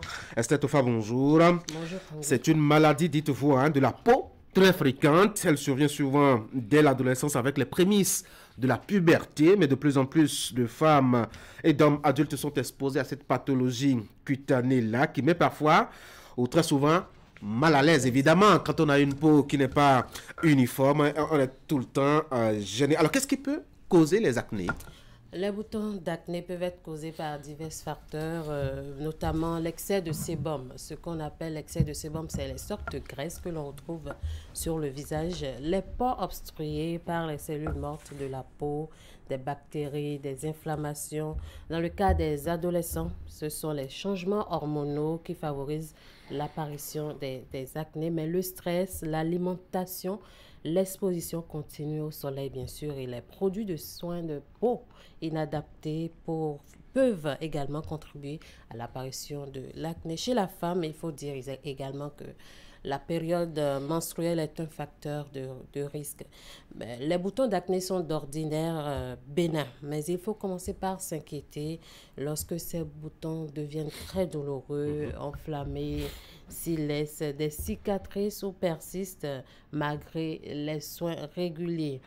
On va parler du traitement de l'acné. Parlant du traitement, il peut inclure des produits prescrits par la... c'est très désagréable. Hein? Exactement, c'est très désagréable. Ce qui fait qu'on n'est pas à l'aise en société quand on a des acnés. Et aussi, il faut éviter de les casser. De les presser? Voilà, parce qu'il y a des tâches qu'ils laissent et ces tâches sont difficiles après à traiter. La gêne psychologique que ça laisse, l'indisposition qu'on a dans la tête et surtout que parfois il y en a qui ont des pus à l'intérieur. Exactement. Alors on ne peut pas continuer à garder ça pendant longtemps. Non, il faut voir un dermatologue, mais percer ça tout le temps, ça ne va pas favoriser la guérison de l'acné. Ça va toutefois revenir à chaque fois et les tâches que ça laisse sont d'autant plus désagréables que les acnés eux-mêmes parce que c'est difficile de les traiter après. Donc, il faut aller voir un dermatologue quand on a des acnés, quand on voit même les excès de sébum sur le visage. À défaut de faire un gommage dans un salon de soins de visage, il faut forcément aller voir un dermatologue. Il peut prescrire des médicaments oraux tels que les antibiotiques, les contraceptifs hormonaux, puisque les hormones également peuvent donner l'acné. La nature étant généreuse, certaines herbes ou produits bio peuvent également aider au traitement de cette pathologie. Il s'agit entre autres des huiles essentielles comme l'huile de l'arbre à thé. C'est vrai que certains utilisent les résidus de thé quand on prend le thé et que ça reste et on passe dans le visage. Ah ouais? Oui. Et ça fait, répond? Oui, comme un masque. Comme ça un répond. maquillage. Oui, ça répond, on laisse reposer 5 à 10 minutes. Après, on se lave le visage avec de l'eau tiède. Ça répond également. La lavande, le gel d'aloe vera. L'aloe vera, tout le monde sait que ça lutte contre l'acné, les taches également. C'est vrai que toutes les peaux ne sont pas favorables à l'aloès. Donc, on essaie de voir avec le dermato si la peau est adaptée à cela ou pas. Il y a l'argile verte. Ça, on sait à Kogotek, il y a des bouts d'argile verte. Et on se baigne dedans. C'est bon pour la peau. L'argile verte, c'est très, très bon pour la peau. Il y a le miel. Le miel qu'on peut mélanger avec un peu de citron pour traiter les acnés. Il est également recommandé de maintenir... Ça, c'est le miel, hein? Exactement, c'est le miel cru. Le cru de l'huile rouge? Non, c'est cru. Ce n'est pas le miel qu'on retrouve sur le marché qui n'est pas vraiment de bonne qualité. Ok. Donc, c'est ça qu'il faut utiliser. Il est également recommandé de maintenir une alimentation saine parce que ce que nous mangeons peut également causer l'acné dans le visage. Je présume les trucs graisseux que nous consommons peuvent être à l'origine. Oui, les trucs graisseux, surtout. La viande trop grasse, certains poissons. L'œuf également peut donner les acnés. Ah ouais? Exactement. Si on est allergique à cela, ça peut donner les acnés. Il faut rester hydraté. Il ne faut pas que la peau du visage soit sec. Il faut le rincer à tout moment. Il faut nettoyer régulièrement la peau. Nous avons les lotions pour ça en pharmacie. Bon, toujours voir le dermato pour qu'il puisse prescrire ce qui est adapté à chaque peau parce que nous n'avons pas les mêmes peaux. Ah oui, c'est curieux ça. Hein? Moi, j'ai toujours cru que tout ce qui nous différencie en termes donc, de peau, c'est la couleur. Et non, du tout pas. Ah oui? Il y a des peaux sensibles, il y a des peaux qui sont plus rugueuses que d'autres, il y a des peaux qui sont un peu plus douces que d'autres. Donc, il faut nécessairement voir le dermato ou le pharmacien qui est spécialiste en dermatologie pour qu'il puisse prescrire ce qui est adapté à votre peau. C'est très essentiel. Cependant, il est essentiel de comprendre que certaines personnes peuvent être sujettes à l'acné en raison des facteurs génétiques ou hormonaux. Ah oui. Donc, eux, quel que soit ce qu'ils fassent, ils auront toujours des acnés. Tout ce qu'ils peuvent faire, c'est de les améliorer par moment, mais les acnés ne vont jamais partir totalement parce qu'il est vraiment difficile de s'en débarrasser complètement. Et nous allons parler de la prévention parce que c'est vrai. Oui, c'est important. Exactement. Et on peut traiter, mais au cas où on n'en a pas, il faut prévenir. Et pour prévenir l'acné, il est recommandé de maintenir une routine de soins régulière pour notre peau. C'est vrai, c'est difficile pour nous d'aller dans un salon pour faire des soins de visage parce que ça... cette habitude-là. Oui, aussi que... On peut dire que c'est pour... aussi. Voilà. C'est pour une classe donnée en plus. Voilà, c'est ça. Mais il y a des astuces très faciles qu'on peut utiliser chez nous pour faire le gommage. Comme je l'ai dit, il y a le miel et le citron qu'on peut utiliser. Il y a l'argile verte. Bon, le citron seul, si on veut. Le curcuma également. Est-ce que ce n'est pas trop violent, le citron seul? Non, ce n'est pas trop violent. Pour certaines peaux, les peaux sensibles ne peuvent pas utiliser le citron seul. Mais pour les peaux qui peuvent supporter, c'est pas trop violent. On peut également utiliser le curcuma. C'est également très bon pour la peau. Il faut également, je l'ai dit, hydrater la peau. Voir des produits adaptés avec le dermato, je le précise, avec toujours le dermato, nettoyer le visage 2 fois par jour et éviter de toucher le visage avec les mains parce que les mains passent partout. Et le visage est très sensible par rapport aux autres parties de notre corps. La peau du visage est tellement sensible que le moindre microbe peut créer des soucis au visage. Donc, voilà, il suffit de gratter, ça sort un bouton, ça en sort 2 et ça envahit tout le visage. Donc, si on doit forcément toucher la peau du visage, il faut se laver les mains. Les mains sales, ce n'est pas pour le visage. Il est également recommandé de changer régulièrement les têtes d'oreiller. On ne peut pas s'imaginer que nos têtes d'oreiller peuvent nous donner des acnés, mais quand c'est sale, ça véhicule des bactéries et c'est pas bon pour le visage. La transpiration, les baves, etc., la nuit, tout ça. Il faut vraiment les changer régulièrement. Maintenir une alimentation saine et équilibrée, surtout le stress. Le stress, c'est un facteur de risque important des acnés. Quand on est stressé, des acnés apparaissent, surtout pour les personnes hypersensibles. Ça sort partout et tu vas te dire que c'est ce que j'ai mangé. Non, ce sont les hormones, alors que c'est le stress. Quand on est stressé, même quand on soigne les acnés, ça ne part pas. Okay. Donc, il faut vraiment éviter le stress car ça peut aggraver les acnés. Voilà, Tanguy, j'essaie de... J'ai une question curieuse. Oui. Vous connaissez les boutons d'amour? Les boutons d'amour, on peut les classer dedans. C'est un faux problème. Ah oui, sérieusement, quand on est amoureux, on n'a pas de boutons? Il n'y a pas de boutons qui apparaissent quand on est amoureux. Ce sont les acnés de puberté que beaucoup appellent les boutons d'amour. Parce que c'est à la puberté que ça apparaît. Et on est censé connaître nos premières petites... Voilà. À la puberté, donc ça se confond, on appelle ça bouton d'amour, il n'en a pas. Mais il y en a qui ont quand même aussi des acnés, qui sont des femmes mariées avec... Voilà, c'est ce que je dis. L'acné aujourd'hui ne connaît plus d'âge à cause de ce que nous mangeons, du stress et des bactéries, voilà. Esther Tofa, merci. Bonne journée. Bonne journée. Mesdames et messieurs, on va maintenant marquer la pause.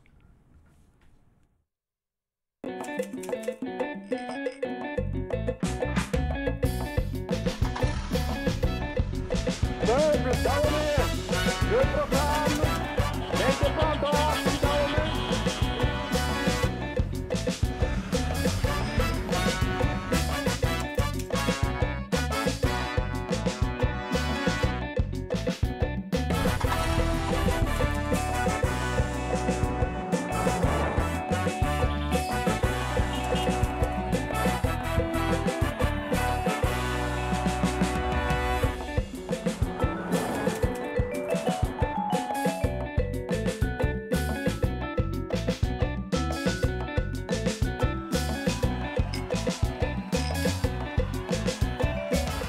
La Béninoise, de génération en génération. Qualité Sobebra.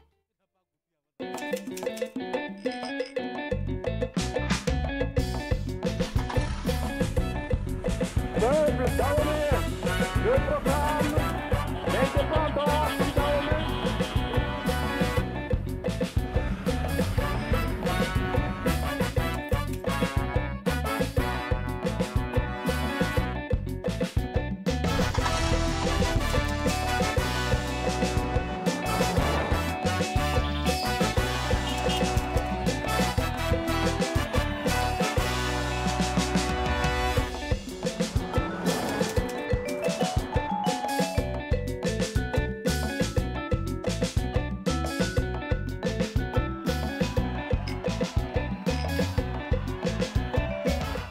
La Béninoise, de génération en génération. Qualité Sobebra.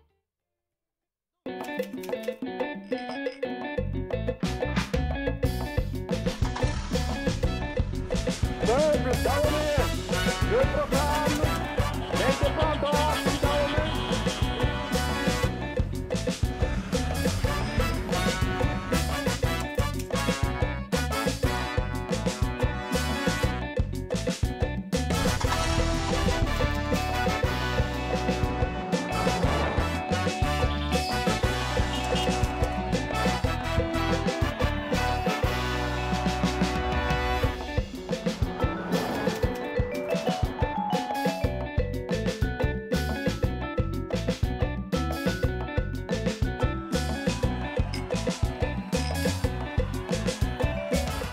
La Béninoise, de génération en génération. Qualité Sobebra.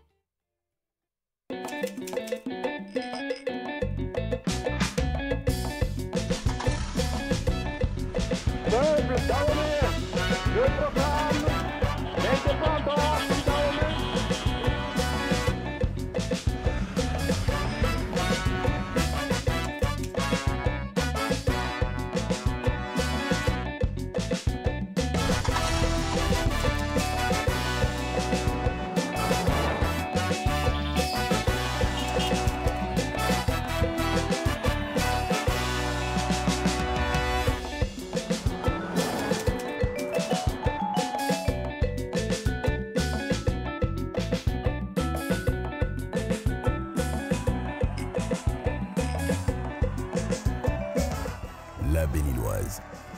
De génération en génération.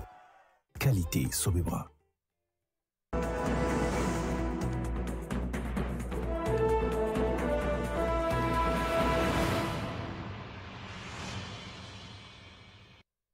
Bonjour.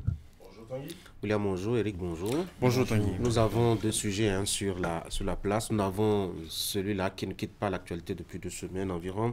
Le périple des deux anciens chefs d'État, Boni Yaïn et Séphor Soglo, dans le cadre justement de la recherche de solutions pour mettre fin à la crise qui oppose le Bénin au Niger. La dernière étape ou le dernier développement lié justement à cette actualité, c'est l'audience accordée par leur successeur à ces deux anciens chefs d'État. C'était hier au Palais de la Marina. On va en parler. On va parler aussi de cette situation qui ne fait pas trop honneur à l'image du Bénin, la nana béninois qui est refusée en France pour une question donc de normes. On va aussi en parler. Commençons déjà par le sujet politique. C'est vrai qu'on l'évoquait hier par ici. Boni Yaïn et Séphor Soglo, qui étaient attendus, comme on disait hier matin, ont finalement été reçus en début de l'après-midi par Patrice Talon. On a en tout et pour tout qu'un petit communiqué à la limite laconique, le riche, de la part, disons, de la cellule de communication des deux anciens chefs d'État. Et c'est tout.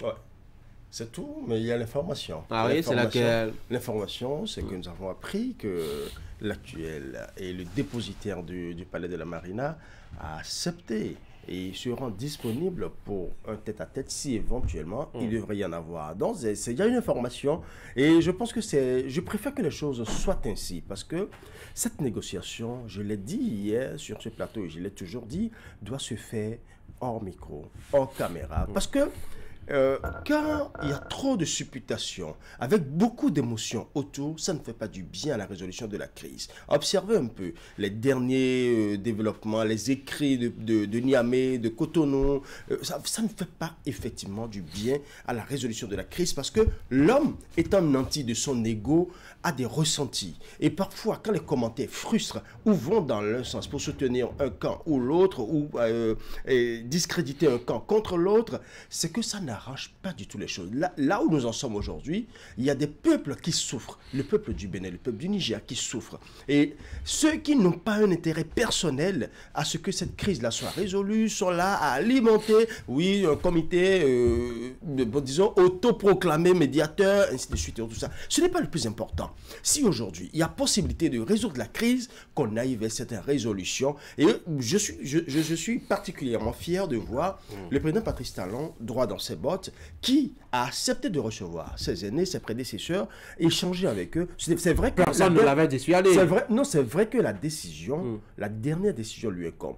A dit, il peut les recevoir et leur notifier finalement qu'il n'est pas d'accord par rapport à ce qu'ils sont en train de lui proposer. C'est bien possible parce que c'est de son droit d'accepter ou de rejeter. Mais déjà, que ce communiqué, vous l'avez qualifié de laconique, c'est vrai que c'est succinct, assez succinct, mais ça dit beaucoup de choses. Les discussions se sont déroulées à huis clos, en aparté, mais le plus important à retenir, c'est que déjà, les deux anciens chefs d'État du Bénin ont échangé avec Tiani, il les a écoutés, ils l'ont écouté aussi, ils sont venus rencontrer le président Patrice Talon, qui les a écoutés, ils l'ont écouté aussi. Maintenant, la médiation va se poursuivre, et comme je l'appelle de tous mes voeux, que la commission de médiation ne s'arrête pas aux anciens chefs d'État, Yaïn Boni et Séphor Soglo, que ce comité s'élargisse, surtout à d'autres personnes qui sont beaucoup plus proches de ces deux présidents qui ont du mal à s'asseoir à la même table aujourd'hui pour discuter.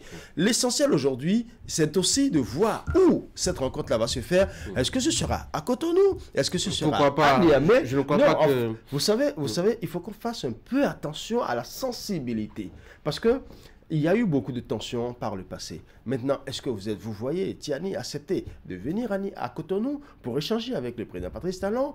C'est possible. Est-ce que vous voyez le président Patrice Talon aller à Niamey pour échanger avec Tiani? Je pense que c'est l'heure pour les deux chefs d'État de se départir un tout petit peu de leur ego, qui est tout naturel d'ailleurs, de se départir légèrement de leur ego pour que cette crise-là soit résolue dans l'humilité et la sincérité.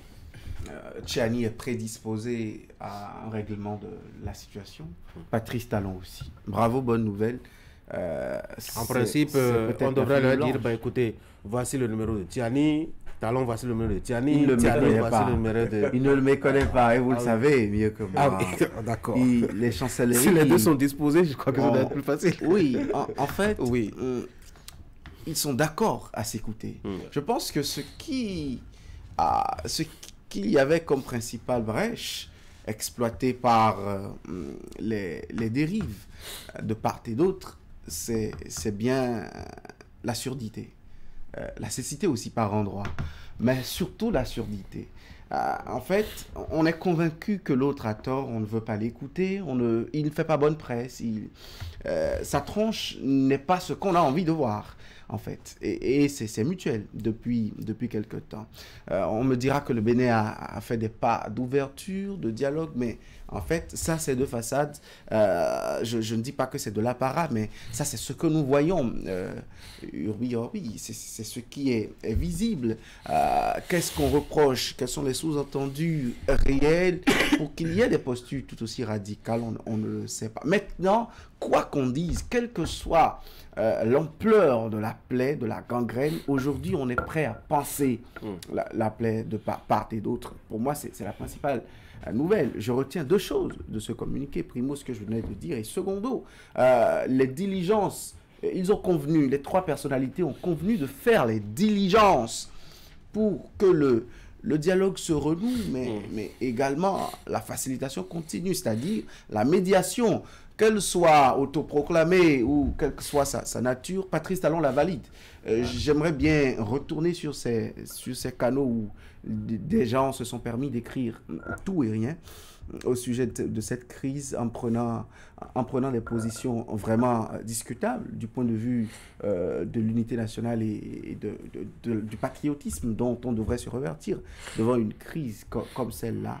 Bref, le dialogue naît et pour moi c'est la clé, c'est la porte d'entrée à toute issue favorable dans cette crise. Eric? Je pense que le communiqué que nous avons lu nous donne toutes les chances d'espérer véritablement que les autorités au niveau des deux pays vont engager les discussions pour un dialogue.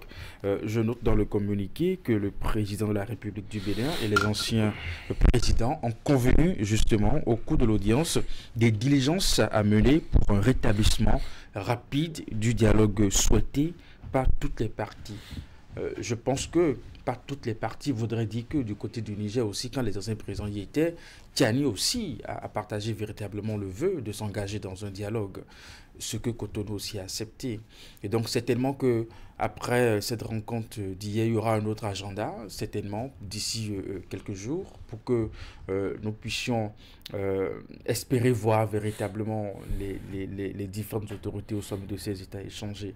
J'ai lu avant de venir sur ce plateau aussi que du côté du Niger, Tiani a mis en place une commission tripartite, n'est-ce pas, pour s'occuper véritablement de cette crise. Je pense que nous sommes arrivés à un moment où, que ce soit du côté du Niger ou du côté du Bénin, on peut considérer, n'est-ce pas, que ce qu'on a pu observer qui n'a peut-être pas plu à X ou à Y est désormais du passé et que les regards sont désormais orientés dans le même sens, qui est donc le dialogue. Plus d'accusations.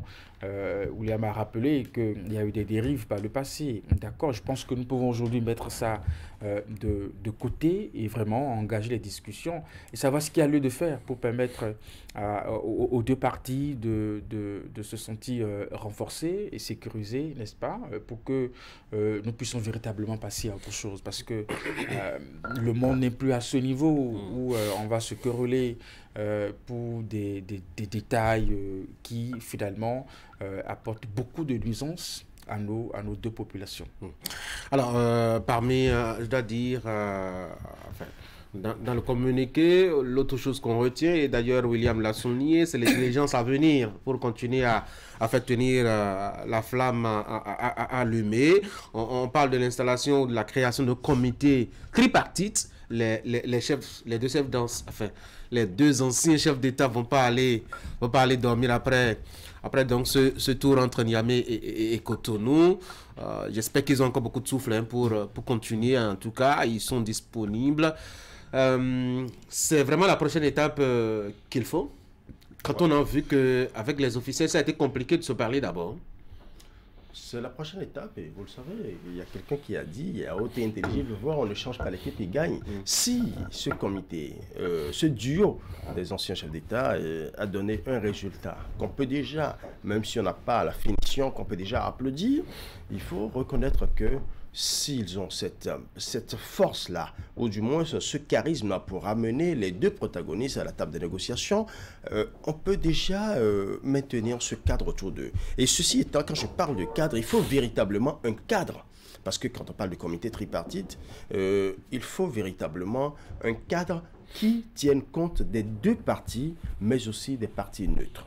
Et c'est cela qui permettra à chacune des parties, je ne dirais pas en litige parce que nous sommes des pays frères, mais chacune des parties qui se retrouvent dans cette malcompréhension, de pouvoir se sentir à l'aise dans les négociations. Parce que si, par exemple, vous m'invitez à une négociation et que je ne vois autour de moi que des gens qui sont de votre camp, ou plutôt qui sont acquis à votre cause, je vais me sentir mal à l'aise parce que c'est comme si la négociation part sur de mauvais pieds.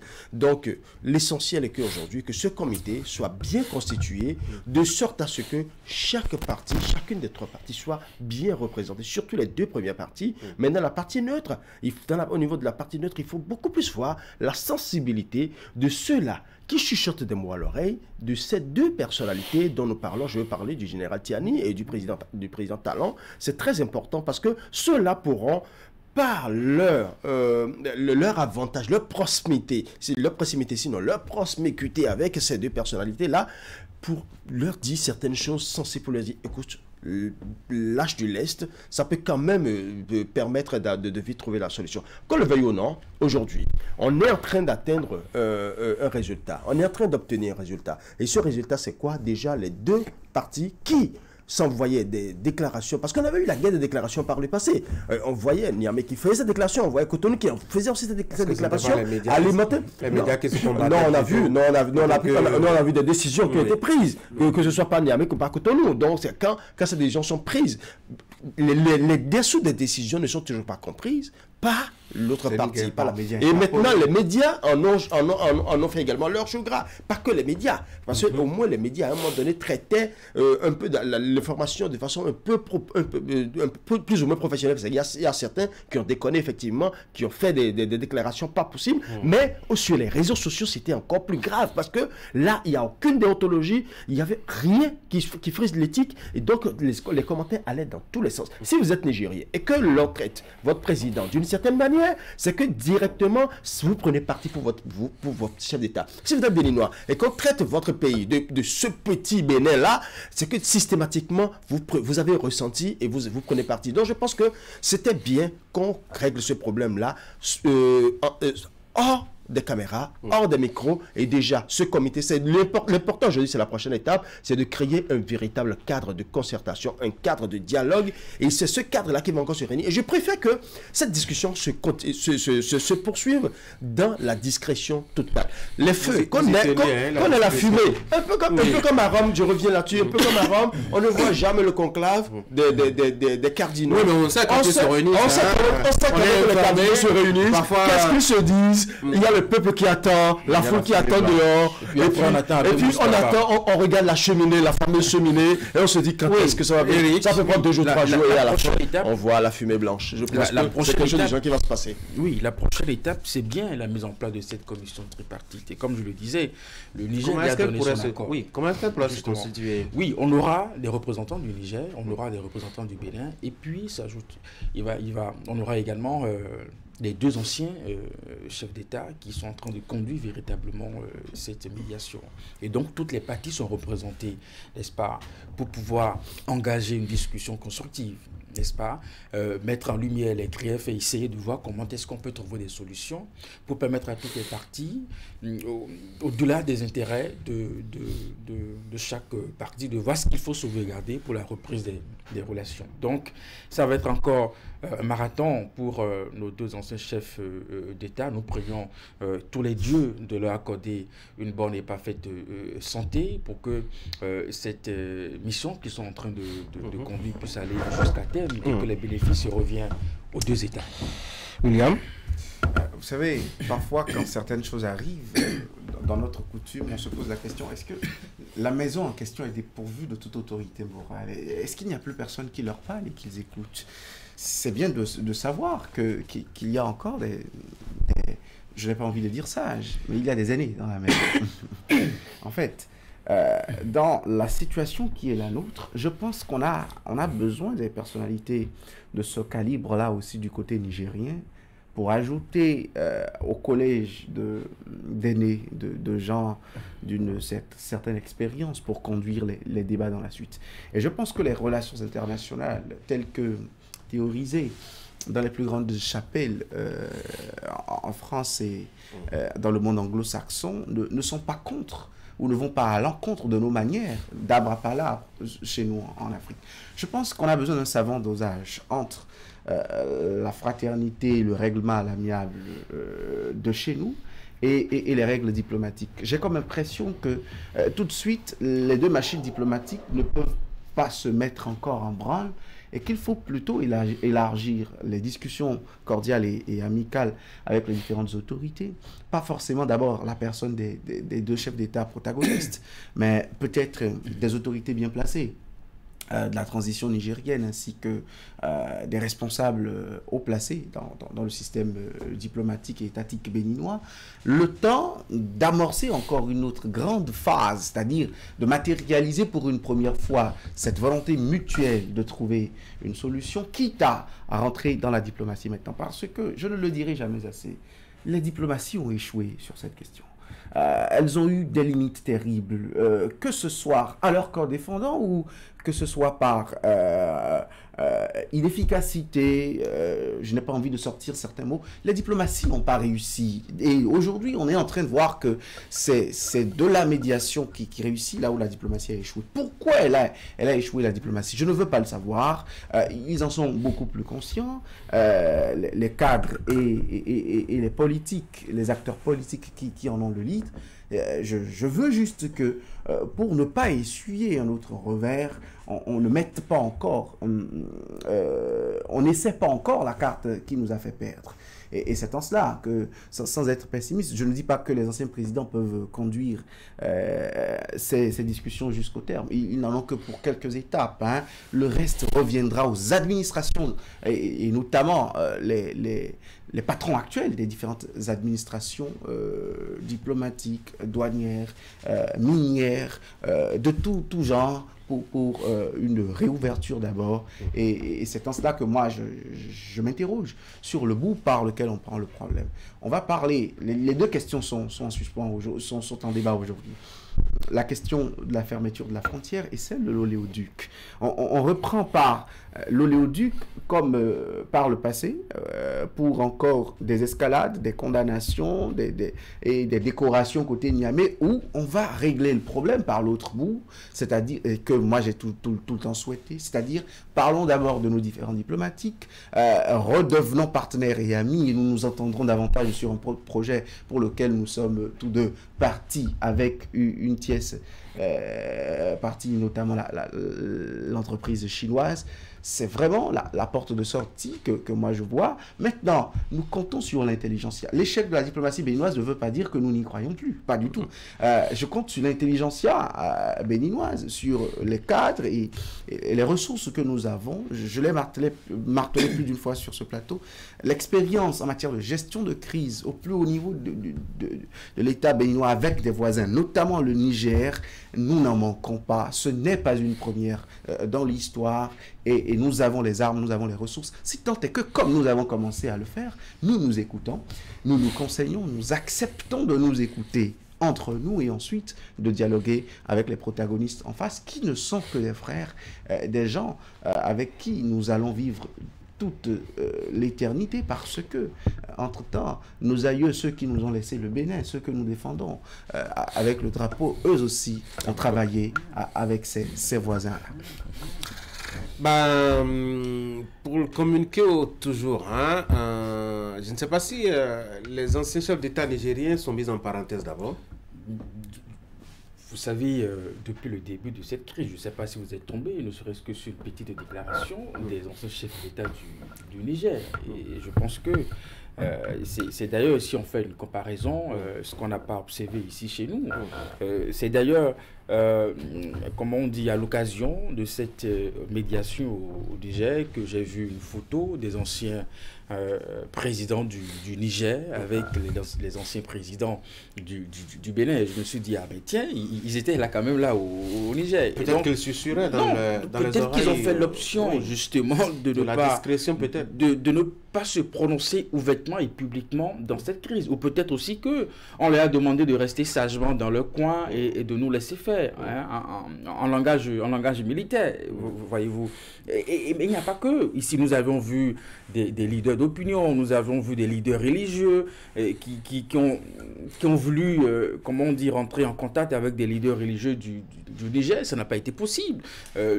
Cela me fait penser aux confessions de monsieur Malé Rossou, qui a estimé qu'il a effectué un déplacement sur le Niger dans l'optique de rencontrer les autorités religieuses de là-bas. On lui a dit, écoutez, nous n'avons pas la possibilité véritablement d'engager quoi que ce soit avec vous. C'est à croire que de l'autre côté, les militaires ont essayé quand même d'écarter un certain nombre de personnes de la gestion de cette crise, voyez-vous.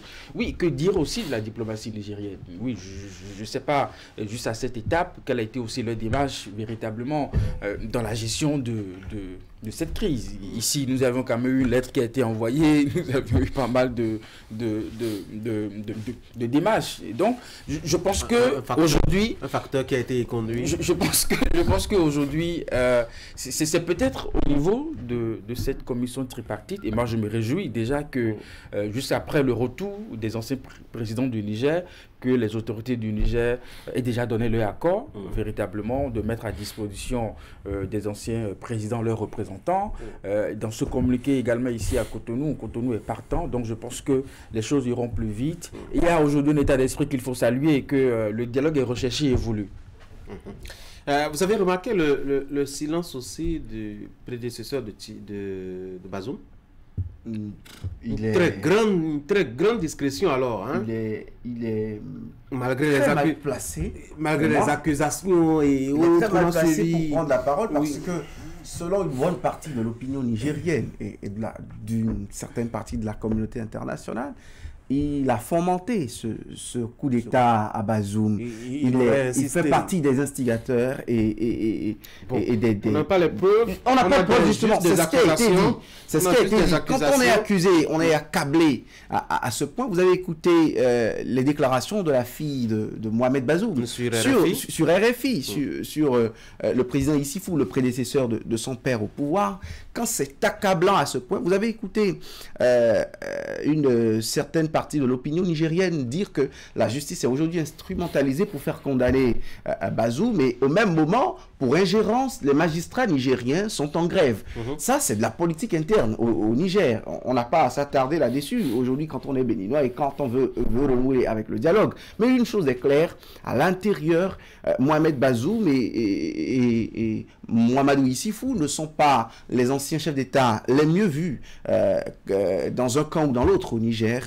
Et il vaut mieux, même si on les a vus, même si on les a rencontrés quand on est Nicéphore Sokoulé, Patrice Talon, si c'était le cas, il vaut mieux ne même pas laisser cette information fuiter ou faire une photo. Parce que vous prenez Ado Tchiani et son clan pour être avec Bazoum. D'ailleurs, c'est très difficile d'avoir accès à lui apparemment. Et vous risquez également d'avoir contre vous une bonne partie de l'opinion nigérienne. Oui, mais quand on veut faire de la médiation dans une crise, on ne sélectionne pas ceux à qui on veut parler. Mais on dès lors que chacune des personnes dont on parle fait partie prenante de la crise, quel que soit son profil, son visage et l'humeur qu'elle présente. Autrement, on aurait pu observer que sur la personne de Yahi Boni et de Lycée Forsoglo, qui sont très critiques vis-à-vis du président Patrice Talon, que ce dernier estime que non, j'ai pas envie que ça soit ces deux PP qui s'occupent de la médiation, parce que ils s'opposent à ma gouvernance, voyez-vous. Personne ne dénie le droit à Patrice Talon. Nous avons estimé sur ce plateau que nous sommes arrivés à une étape où ne nous attardons pas sur comment on dit, la position personnelle de cette personnalité dans la gestion de cette crise. Si, justement, ce qui est recherché, c'est la reprise des relations et que, par leur expérience pour avoir géré, n'est-ce pas, ce pays, ils peuvent apporter un plus. Et c'est déjà ce que nous voyons, parce que dans ce genre de crise où les deux leaders, n'est-ce pas, à la date d'aujourd'hui, ne trouve pas de goût à se parler, n'est-ce pas? Si moi j'ai ce problème avec Ulrich et que je pense qu'en passant par Tanguy, je peux, comment on dit, échanger avec Ulrich, que Tanguy soit mince ou gros, ce n'est pas là le problème. Le plus important, c'est que le message soit passé. Mais il y a une nuance. Nous allons, non pas pour régler la crise interne au Niger, nous réglons nos différends avec le Niger. Et nous avons à privilégier le dialogue avec les autorités actuelles, légitimes ou non, mais actuellement en poste à Niamey. Et au nom de ça, on n'a pas à se faire des amitiés qui vont controverser. Ce n'est pas des amitiés. Quand on est allé voir je ne dis pas que c'est interdit d'aller voir Bazoum, si on a accès à lui. Je ne dis pas que c'est interdit d'aller voir Issifou. Mais si tant est que c'est de nature à mettre en colère notre interlocuteur dans un dialogue, évitons, toute chose est permise, mais tout n'est pas utile pour un règlement de crise. Encore que, qui vous a dit qu'ils sont si frontalement opposés entre eux?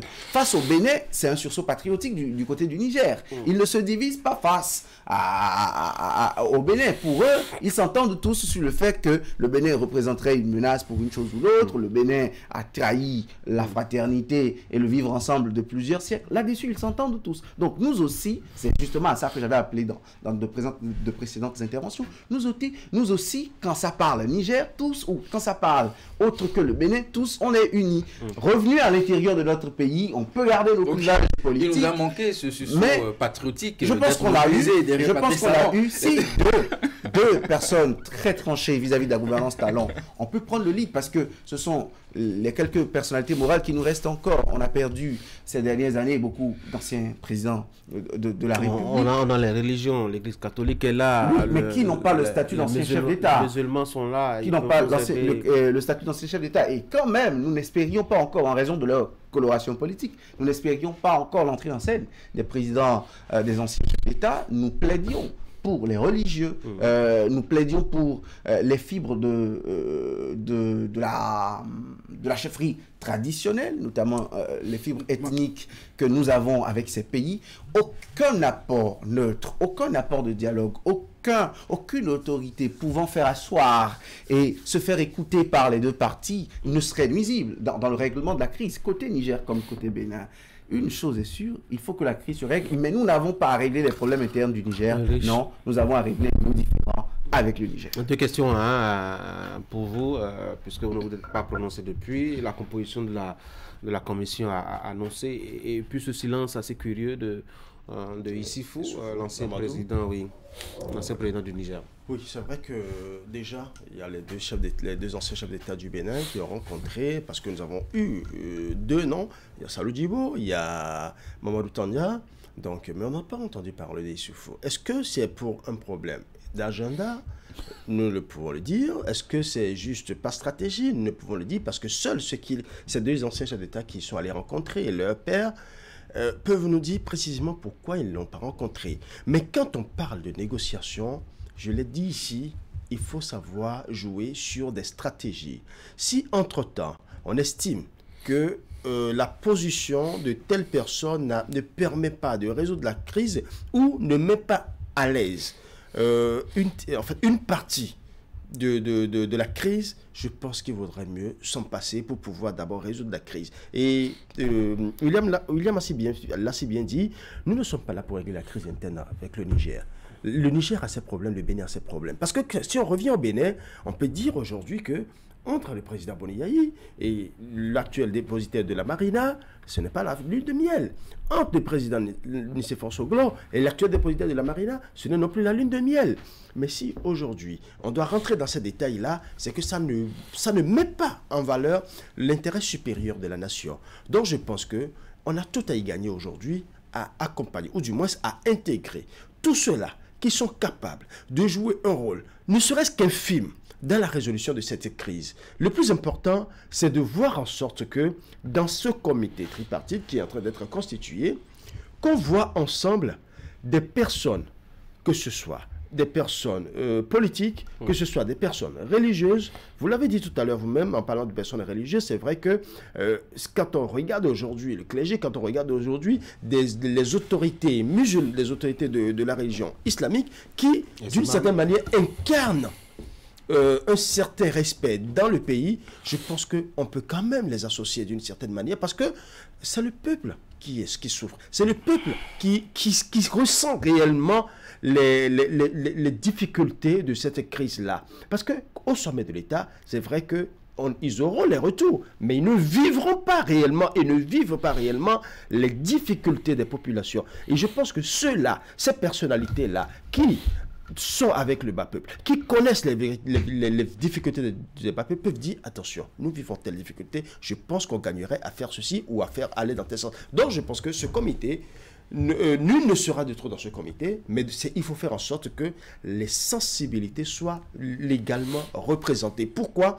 Si nous mettons des personnes également, s'ils mettent des personnes plutôt qui viendront mettre à mal le comité qui est constitué pour régler la crise, ça risque encore de mal se terminer parce qu'on aura une réunion, on aura une réunion qui va se terminer à queue de poisson, alors que ce n'est pas ce que nous voulons. Non, je pense que nous aurons sans doute au niveau de cette commission tripartite aux responsables, n'est-ce pas, du côté du Niger. Et pareil également, on aura des membres du gouvernement, du côté du Bénin aussi.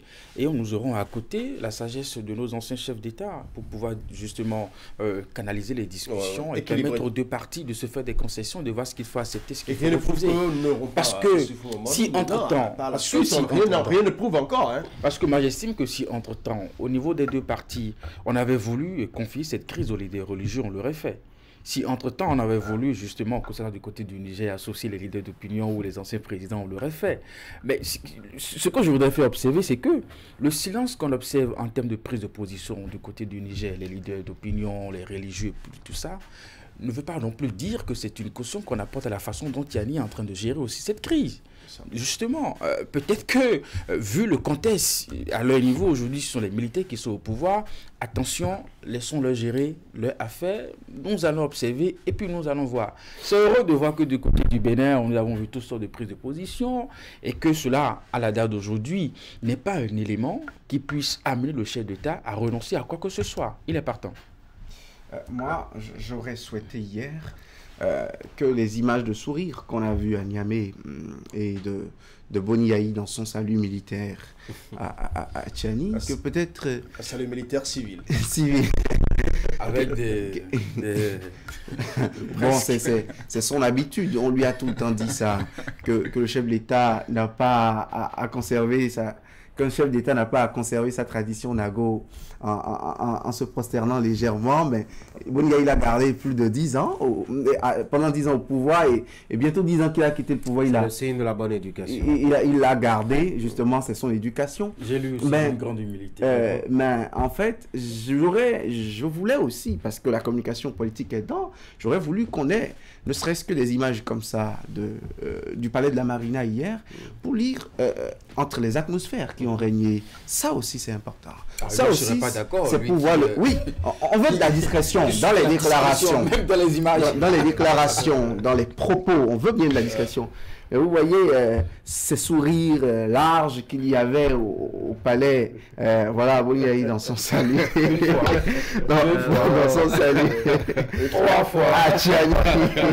C'est pas fini. 4 fois. Encore. Bon, c'est l'homme en fait. Donc, en fait, C'est le symbole de l'humilité. Justement, j'aurais bien voulu voir les images du palais de la Marina pour voir comment du côté béninois les échanges se sont déroulés. Mais ce n'est pas le plus important, ça c'est un détail. Le plus important c'est le dialogue. Imaginez qu'ils ont été reçus dans une ambiance chaleureuse. Je voulais ne pas imaginer.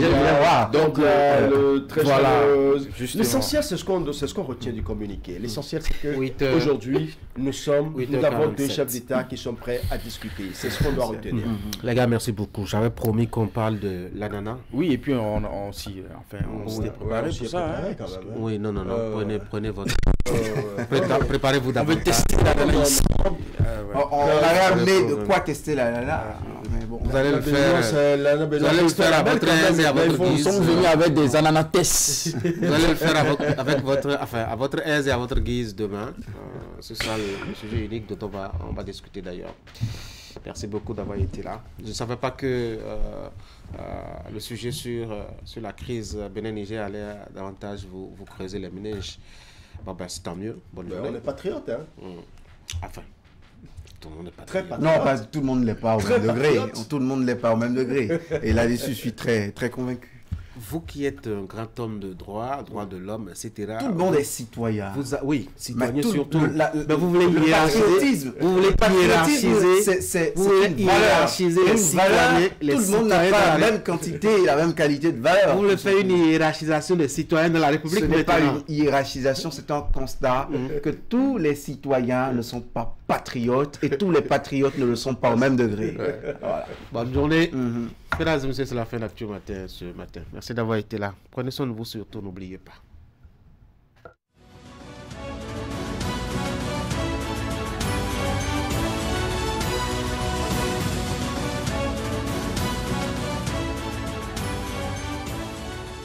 Bonjour à toutes. Bonjour à tous. De retour de Niamey, la rencontre annoncée entre les médiateurs Soglo et Yahi a eu lieu hier au palais de la Marina. Ce mardi, l'essentiel des parutions traite cette actualité de dégel de la crise Bénin-Niger. En manchette, c'est Fraternité qui écrit ce matin que les lignes bougent au sujet de cette rencontre entre Talon, Yahi et Soglo. Le quotidien de Ménotin recommande aux partis à ce conflit le maintien du dialogue. C'est un deuxième acquis pour les émissaires après avoir obtenu du général Tiani une disposition au dialogue.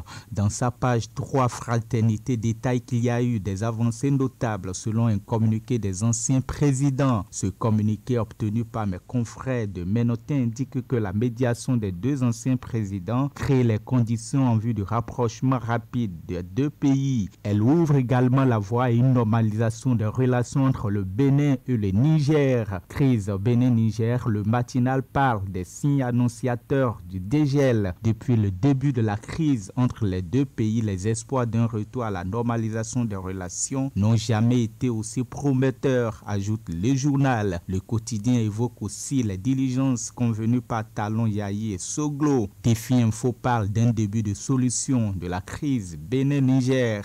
Le journal écrit que Yahi et Soglo sont de bons chefs d'État conciliants. Pour confirmer ce début de solution, c'est le Grand Mono qui donne ce matin les nouvelles du Niger. Le journal écrit que pour une sortie de crise, Tiani donne son accord pour la création d'une commission tripartite. Rencontre Talon, Yahi et Soglo vers un rétablissement du dialogue entre le Bénin et le Niger, renchérit Matin Libre et l'Observateur. L'Observateur qui publie le communiqué de presse de la cellule de communication des 2 anciens présidents. Décryptage Info parle de l'union entre les 3 hommes d'État pour le rétablissement du dialogue entre Cotonou et Niamey. Après la rencontre des 2 anciens chefs d'État avec Talon, à quoi doit-on s'attendre? Désormais s'interroge la Relève Info. Politique toujours avec Matin Libre qui alerte ce matin sur la prochaine élection présidentielle au Bénin. Le journal estime que la rupture a trouvé son fond de commerce. À l'Assemblée nationale, le travail de l'honorable Éric Condété impressionne les canards. La nouvelle génération, par exemple, évoque ses combats politiques et le qualifie d'ardent défenseur des intérêts des Béninois. On reste en politique avec Visa Info qui attire l'attention sur les récents ralliements et démissions au sein des partis politiques au Bénin. Le journal de Ambroise Zinsou dénonce et parle d'un mercato politique béninois qui s'anime. De la politique, on atterrit à la justice avec Défi Info qui parle d'une affaire de faux médicaments au Bénin. Le journal nous informe que la belle-sœur du DGPR est gardée à vue. Toujours dans la justice, mais cette fois c'est rapproché à l'économie. Le matinal nous informe ce matin qu'après le retrait de l'ananas béninoise du marché français, l'ex-DG de l'ABSSA est en garde à vue. Fraternité le confirme et ajoute qu'un collaborateur de l'ex-directeur est aussi arrêté et gardé à vue. Epiphane Rossou, gardé à vue à la BEF, précise le grand mono en économie et finances publiques avec le même journal. Richard Ouorou alerte sur la décision des autorités béninoises d'imprimer les chèques du pays à l'étranger. Le quotidien publie les critiques de l'expert et évoque les menaces pour la souveraineté économique du Bénin. Décryptage Info par contre annonce une bonne nouvelle pour le pays. En manchette, le journal annonce que le FMI décaisse 67 millions de dollars au Bénin. Un autre journal spécialisé dans cette revue, c'est l'Économiste qui annonce qu'à l'issue du 142e conseil d'administration de la BOAD, 162,339 milliards de francs CFA approuvés pour les États. On termine en sport. Le pays émergent nous informe ce matin qu'après le président de la Fédération béninoise de pétanque Gabayaya, le secrétaire général Kazmi Diossou suspendu jusqu'à nouvel ordre. Visa Info précise que c'est après sa mise en garde pour des faits graves par la CASB qu'il a été suspendu. Le Grand Mono confirme cette information de suspension et souligne qu'un intérimaire est même déjà nommé.